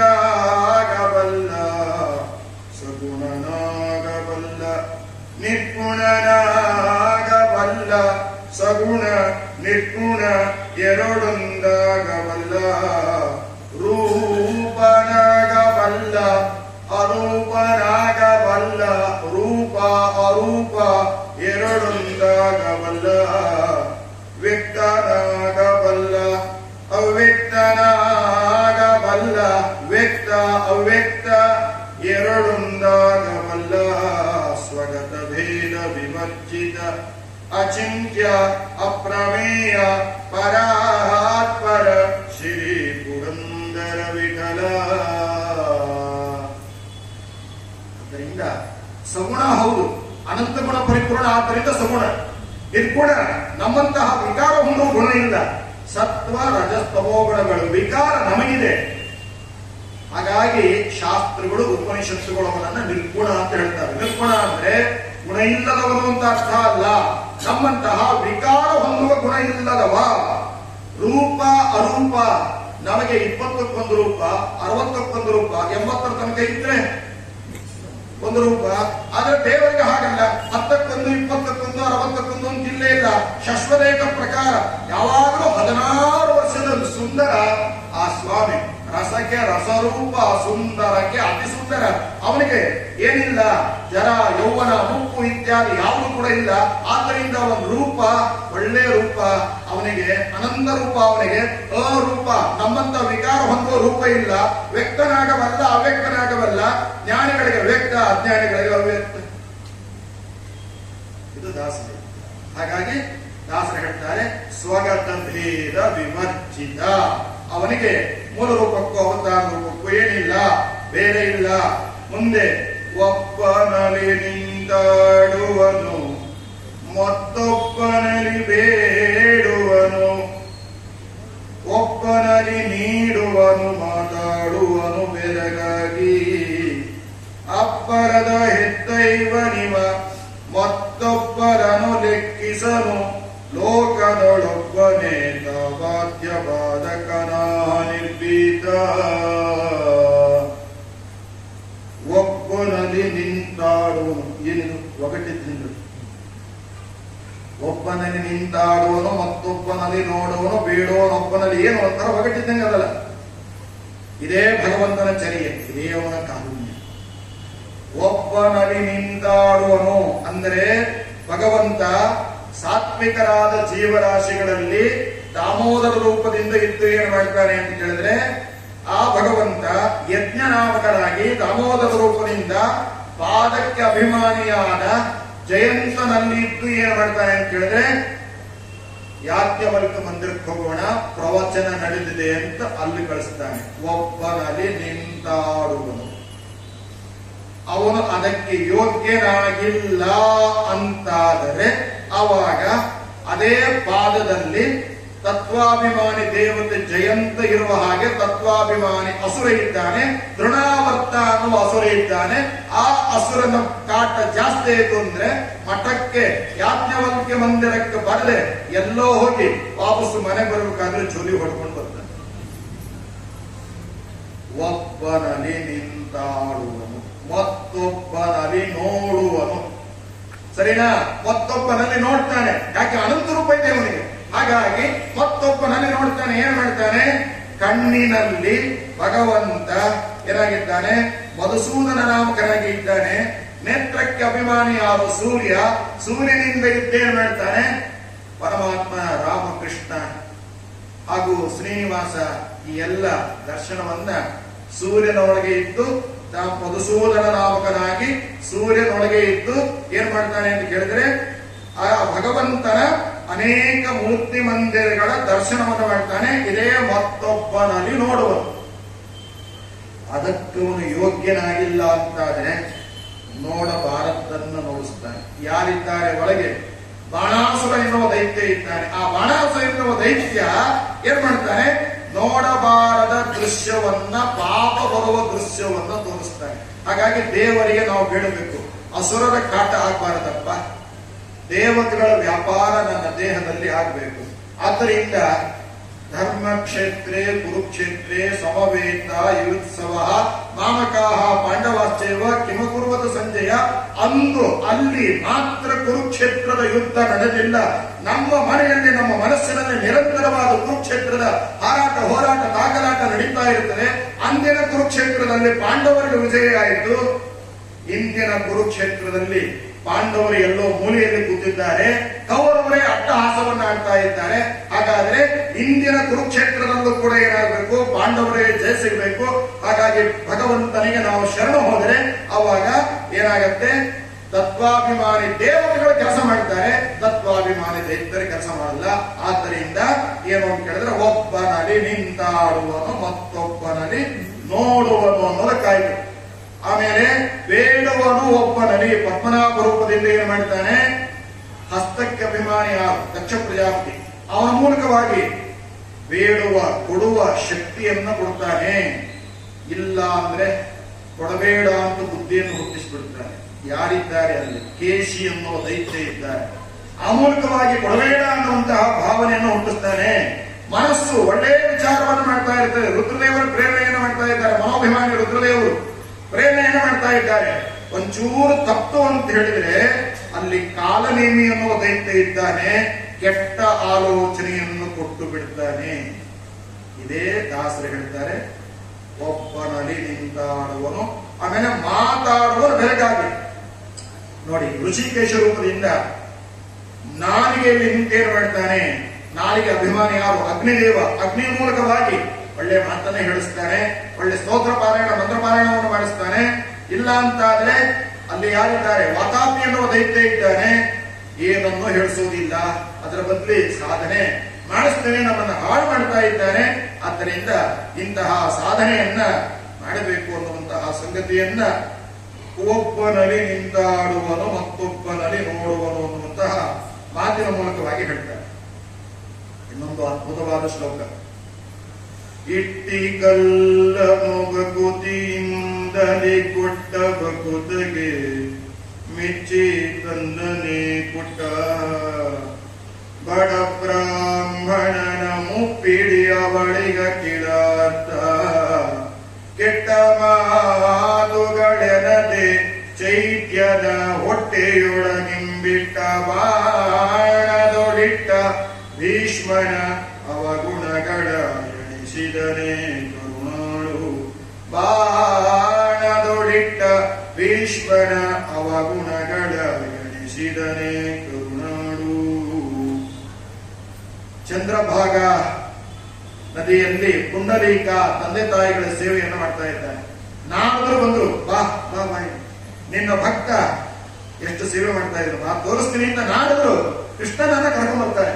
ಕರ್ಕೊಂಡ್ಬಂದ್ರೆ ಆ ಚಂದ್ರಭಾಗ ನದಿಯಲ್ಲಿ ಪುಂಡಲೀಕ ವೃದ್ಧರಾದ ತಂದೆ ತಾಯಿಗಳ ಸೇವೆ ಮಾಡ್ತಾ ಇದ್ದಾನೆ.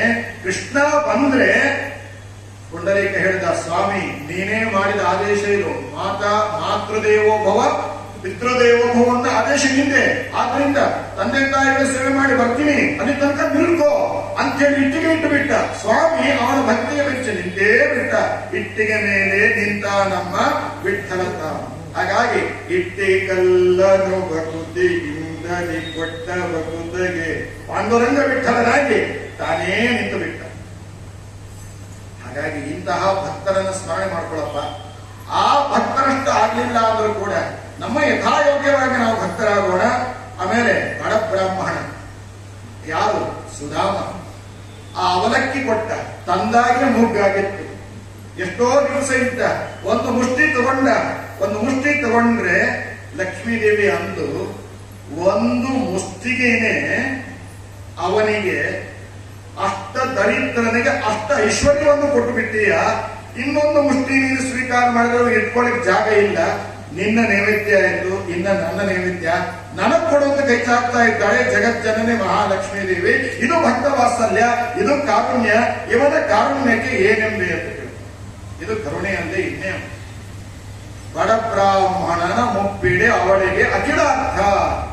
ಆಮೇಲೆ ಕೆಟ್ಟ ಮಾತುಗಳೆಂದರೆ ಚೈತ್ಯ. ಏನು ಬೈದ? ಅವನು ಹುಟ್ಟುವಾಗ ಏನಾಯ್ತು? 4 ಕೈ ಇತ್ತು, 3 ಕಣ್ಣಿತ್ತು, ಎಲ್ಲ ವಿಕಾರ ಇತ್ತು, ಆಕಾಶವಾಣಿ ಆಯ್ತು. ಯಾರು ಎತ್ಕೊಂಡ್ರೆ ಈ ವಿಕಾರ ಹೋಗ್ತದೆ, ಅವನಿಂದ ಇವನ ಮರಣ. ಒಂದ್ ತಾಯಿ ಬಂದವರಿಗೆಲ್ಲ ಕೂಸೆತ್ತರಪ್ಪ ಅಂತ ಕೊಡ್ತಾ ಇದ್ದ. ಯಾರು ಎತ್ಕೊಂಡ್ರು ವಿಕಾರ ಹೋಗ್ಬೇಕು. ಅವನಿಗೆ ದಮ್ಮಯ್ಯ ಪಾಪ. ಕೃಷ್ಣ ಬಂದರೆ ಆಲಾಬಲ ಪಾಪಿಸುತ್ತು ಅಂತ. ಕೃಷ್ಣ ಬಂದ್ರೆ ಅವನ ತಾಯಿ ಏನ್ ಮಾಡಿದ್ರು? ಎತ್ಕೊ ಅಂತ ಕೊಟ್ಟು. ಕೃಷ್ಣ ಎತ್ಕೊಂಡ್ಬಿಡೆ ವಿಕಾರ ಹೊರಟೋಯ್ತು. ಗಾಬರಿ ಆಯ್ತು, ಕೃಷ್ಣ ಕಾಪಾಡು ಅಂತ. ಅವಾಗ ಕೃಷ್ಣ ಹೇಳಿದ, 100 ಆಗೋ ತನಕ ಸುಮ್ಮನೆ 100 ಆಯ್ತು ಅಂದ್ರೆ ಚಕ್ರಕ್ಕೆ ಆದೇಶ ಮಾಡ್ತೇನೆ. ರಾಜಸೂಯ ಯಾಗ ನಡೀತಾ ಇದೆ.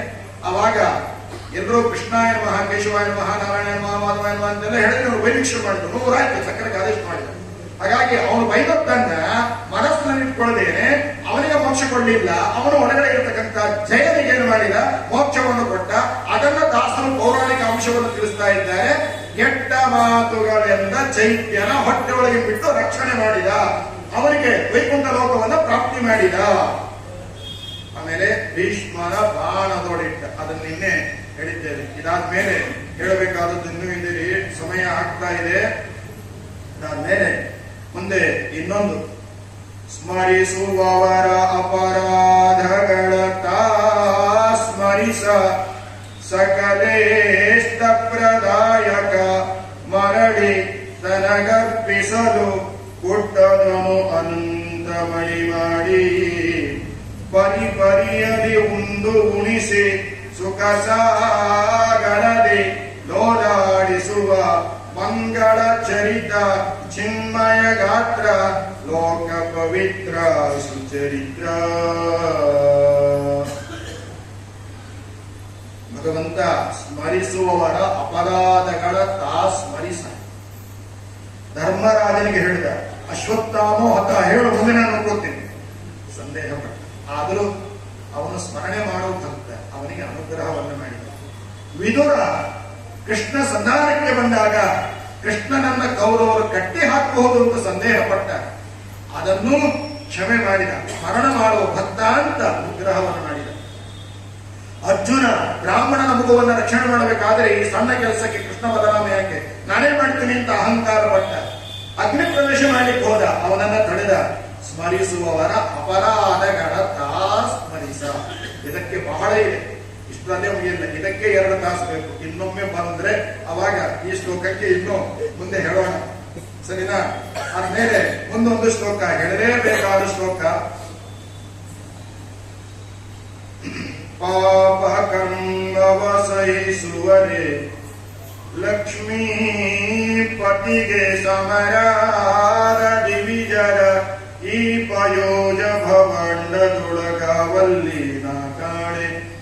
ಗೋಪ ಗುರುವಿನ ಮಡದೆ ಭೃಗು ನಗಚಾಪ ಮೊದಲಾದವರು ಮಾಡಿದ ಮಹಾಪರಾಧಗಳ ಎಣಿಸಿದನೆ ಕರುಣಾಳು. ಮಹಾಪರಾಧಗಳ ಎಣಿಸಿದನೆ ಕರುಣಾಳು. ಪಾಪಕರ್ಮವನ್ನ ಸಹನೆ ಮಾಡಿ ಅನುಗ್ರಹ ಮಾಡುವಲ್ಲಿ ಪರಮಾತ್ಮನಿಗೆ ಸಮರಾದಂತಹ ದೇವತೆಗಳು ಯಾರಿದ್ದಾರೆ ಅಂತ ಹೇಳ್ತಾರೆ.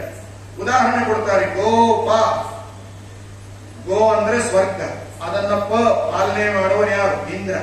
ಇಂದ್ರ ಏನ್ ಮಾಡಿದ? ಮಳೆ ಸುರಿಸಿದ. 7 ದಿವಸದ ತನಕ ಆನೆ ಸೊಂಡೆಲ ಗಾತ್ರದ ಮಳೆ ಸುರಿಸಿದ. ಭಗವಂತ ಏನ್ ಮಾಡಿದ? ಗೋವರ್ಧನ ಗಿರಿಯ ನೆತ್ತಿದ ಗೋವಿಂದ ನಮ ರಕ್ಷಿಸೋ. ಗೋವರ್ಧನ ಗಿರಿಯ ನೆತ್ತಿದ ಗೋವಿಂದ ನಮ ರಕ್ಷಿಸೋ. ಮಂಚಬಾರದು ಮಡದಿ ಬಾರೋ ಕಂಚು ಕನ್ನಡಿ ಬಾರದು.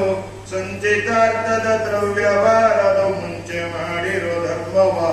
ಗೋವಿಂದ ನಮ ಗೋವಿಂದ ನಮ ಗೋವಿಂದ ನಮ ರಕ್ಷಿಸೋ. ಗೋವರ್ಧನ ಗಿರಿಯ ನೆತ್ತಿದ ಗೋವಿಂದ ನಮ ರಕ್ಷಿಸೋ. ಆದ್ದರಿಂದ ಗೋವಿಂದ ಅಂತ ನಾಮವನ್ನ ಅವನೇ ಇಡ್ತಾನೆ ಅಂತ ರುಕ್ಮಿಣಿ ಶೂಜದಲ್ಲಿ ವಾದಿರಾಜರು ಹೇಳ್ತಾರೆ. ಹಾಗಾಗಿ ಇಂದ್ರ ಮಾಡಿದ ಅಪರಾಧವನ್ನ ಕ್ಷಮೆ ಮಾಡಿದ. ಗೋಪ ಗುರುವಿನ ಮಡದಿ, ಯಾರು? ಬೃಹಸ್ಪತ್ಯಾಚಾರ್ಯರ ಪತ್ನಿ ತಾರೆ. ಅವಳು ಮಾಡಿದ ಅಪರಾಧವನ್ನು ಏನು ಮಾಡಿದ? ಕ್ಷಮೆ ಮಾಡಿದ.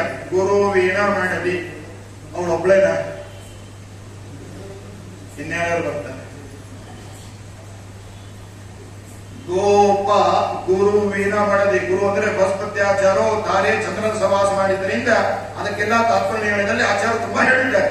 ಸರಿ, ಅವಳ ಅಪರಾಧವನ್ನು ಕ್ಷಮೆ ಮಾಡಿದ. ಗುರು ಅಂದ್ರೆ ತಂದೆ, ತಂದೆ ಅಂದ್ರೆ ದಶರಥ, ದಶರಥನ ಮಡದಿ ಅಂದ್ರೆ ಕೈಕೇಯಿ. ಅವಳು ಮಾಡಿದ ಅಪರಾಧವನ್ನ ಕ್ಷಮೆ ಮಾಡಿದ, ಅನುಗ್ರಹವನ್ನ ಮಾಡಿದ. ಹಾಗಾಗಿ ಗುರುವಿನ ಮಡದಿ. ಗುರು ಅಂದ್ರೆ ತಂದೆ, ತಂದೆ ಅಂದ್ರೆ ಯಾರು? ತಂದೆ ಅಂದ್ರೆ ಯಾರು? ವಸುದೇವ. ವಸುದೇವನ ಮಡದಿ ಅಂದ್ರೆ ಯಾರು?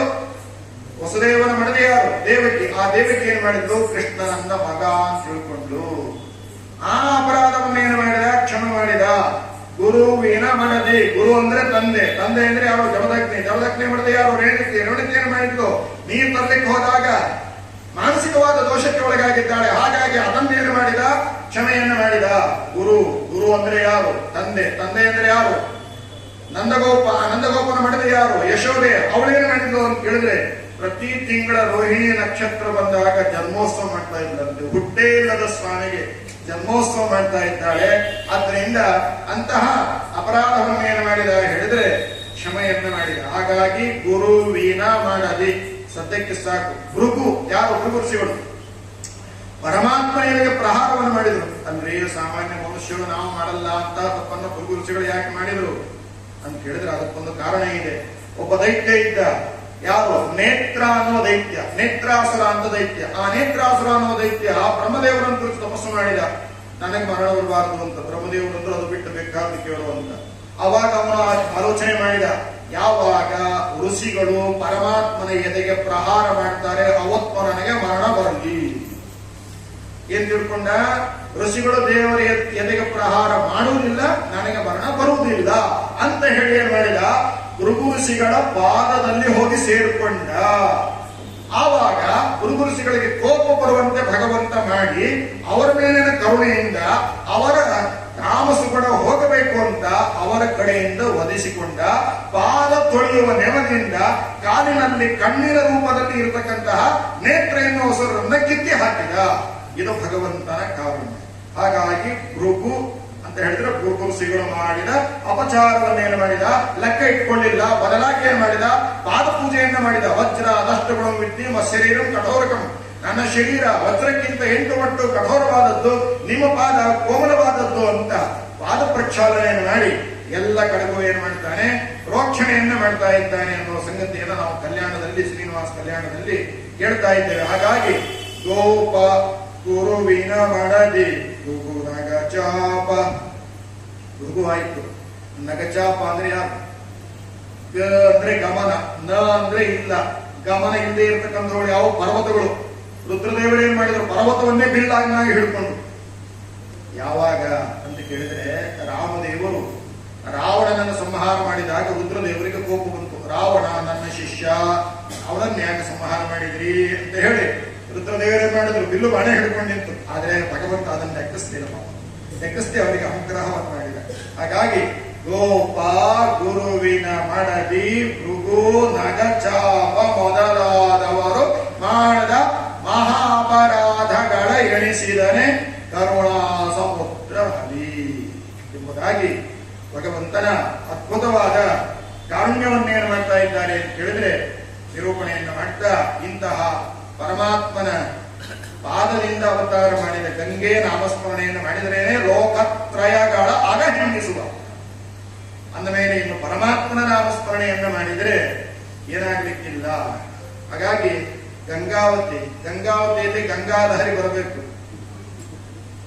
ಹಾಗಾಗಿ ಪರಮಾತ್ಮನ ಗಂಗೆಗೆ ಇಷ್ಟು ಮಹತ್ವ ಇರಬೇಕಾದ್ರೆ 1,100 ಸಂತೆಯಲ್ಲಿ ಸ್ವಲ್ಲು ಗುಲ್ಲು ಎಲ್ಲಿಲ್ಲ ಶಾಂತ.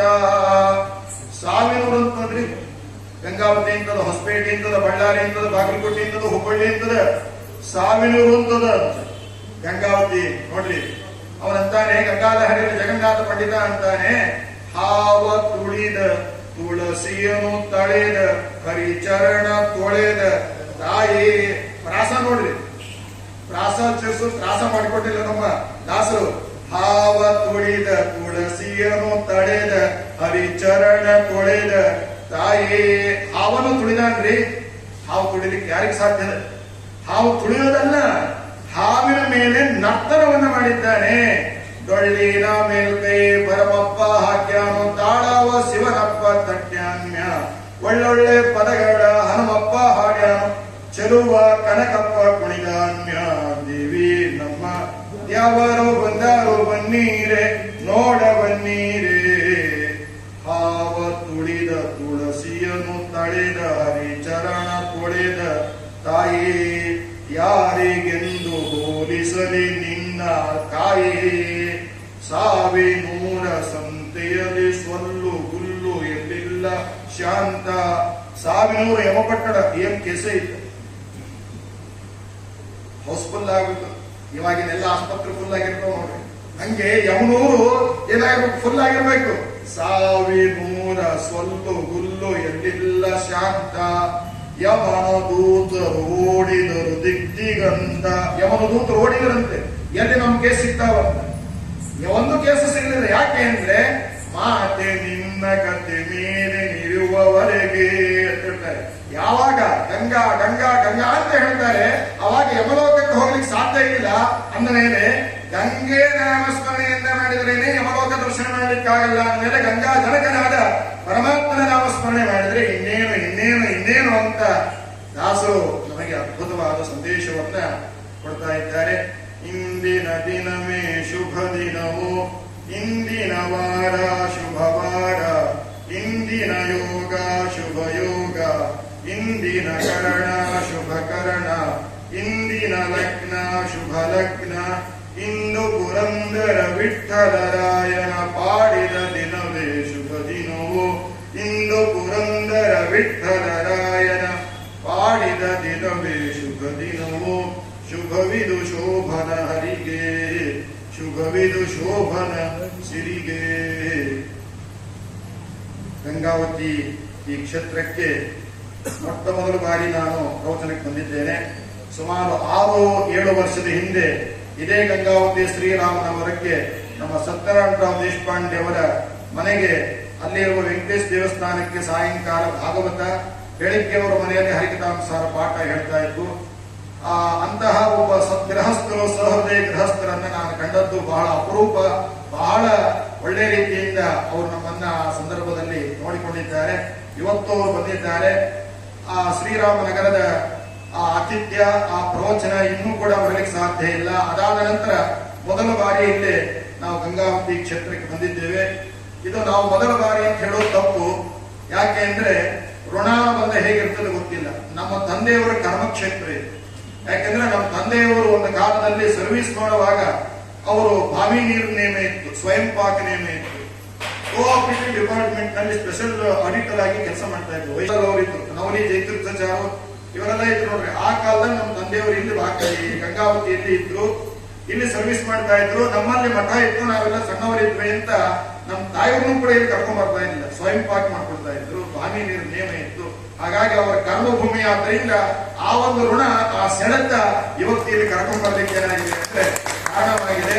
ಅದರ ಜೊತೆಗೆ ಮತ್ತೆ ನಮ್ಮ ಕರ್ತವ್ಯ ಏನು ಅಂತ ಕೇಳಿದ್ರೆ ಪಾಠ ಪ್ರವಚನವನ್ನು ಮಾಡುವಂತಹ ಕರ್ತವ್ಯ. ಹಾಗಾಗಿ ನಮ್ಮ ಗುರುಗಳ ಅನುಗ್ರಹದಿಂದ ಈ 2 ದಿವಸಗಳ ಒಂದು ಜ್ಞಾನ ಕಾರ್ಯ, ಅದು ಕೂಡ ವಿಶೇಷವಾಗಿ ಮಾರ್ಗಶಿರ ಮಾಸದ ಪರ್ವಕಾಲ, ಹನುಮದುರ್ಗದ ಪರ್ವಕಾಲ, ನಾಳೆನೇ ಪವಿತ್ರವಾಗಿರ್ತಕ್ಕಂತಹ ತ್ರಿವೇಣಿ ಸಂಗಮದಂತೆ ಇರತಕ್ಕಂತಹ ಗೀತಾ ಜಯಂತಿಯ ಪರ್ವಕಾಲದಲ್ಲಿ ಈ ಸಂದರ್ಭದಲ್ಲಿ 1-2 ಅಕ್ಷರಗಳನ್ನು ಹೇಳುವಂತಹ ಆ ಒಂದು ಕಾರ್ಯ ನಡೆದಿದೆ. ಇದೆಲ್ಲ ನಮ್ಮ ಪ್ರಾಚೀನಾಚಾರ್ಯರಾಗಿರ್ತಕ್ಕಂತಹ ಯಾದವಾರ್ಯರ ಪರಮಾನುಗ್ರಹ ಎಂಬುದಾಗಿ ಹೇಳ್ತಾ, ಮತ್ತೆ ಇಲ್ಲಿ ಇರತಕ್ಕಂತಹ ಎಲ್ಲರೂ ಕೂಡ ನಮ್ಮ ತಿರುಮಲ ರಾಯರು ಫೋನ್ ಮಾಡಿದ್ರು, ಬರಬೇಕು ನೀವು ಪ್ರವಚನಕ್ಕೆ ಅಂತ.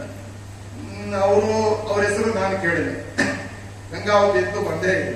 ಹಾಗಿರುವಾಗ ಯಾರು ಹೇಳಿದ್ರು ನಿಮಗೆ ಅಂತ ಕೇಳಿ, ಇಲ್ರಿ ನಾನು ಯೂಟ್ಯೂಬ್ ನೋಡಿದೆ, ಸಿರುಗುಪ್ಪಾದೊಳಗೆ ಕಾರ್ಯಕ್ರಮ ಕೇಳಿದೆ ಅಂತೆಲ್ಲ ಹೇಳಿದ್ರು. ಆಯ್ತು ಬರೋಣ ಅಂತ ಹೇಳಿದೆ. ವ್ಯಾಸರಾಜರ ಆರಾಧನೆ ಆದ ಮೇಲೆ ಮರು ದಿವಸ ಸಿರುಗುಪ್ಪನಲ್ಲಿ ಅಲ್ಲಿರುವ ದೇವಸ್ಥಾನದಲ್ಲಿ ಡಾಕ್ಟರ್ ಸತ್ಯಮೂರ್ತಿ ಶ್ರೀನಿವಾಸ ಮೂರ್ತಿ ಅವರ ಆ ಮಠದಲ್ಲಿ ನಮ್ಮದು ಹಾಗೂ ಅನಂತ ಕುಲಕರ್ಣಿಯವರು 3 ಗಂಟೆ ಕಾರ್ಯಕ್ರಮ ಆಗಿತ್ತು. ಹರಿಕಥಾಮೃತ ಸಾರದ ಆಯ್ದ ನುಡಿಗಳ ಕೇಳಿಕೆ ವಾಚನ ಅವರು ಹೇಳೋದು, ಅದರ ಪ್ರವಚನ ನಾನು ಮಾಡೋದು, ಹಾಗೆ ನಡೆದಿತ್ತು. ಹಾಗಾಗಿ ಅದು ತುಂಬಾ ಒಳ್ಳೆ ಮೆಚ್ಚುಗೆ ಆಗಿತ್ತು. ಅದೇ ರೀತಿಯಾದ 3 ದಿವಸದ ಪ್ರವಚನ ಕೋಟೇಶ್ವರದಲ್ಲಿ ಆಗಿತ್ತು 6 ವರ್ಷದ ಹಿಂದೆ.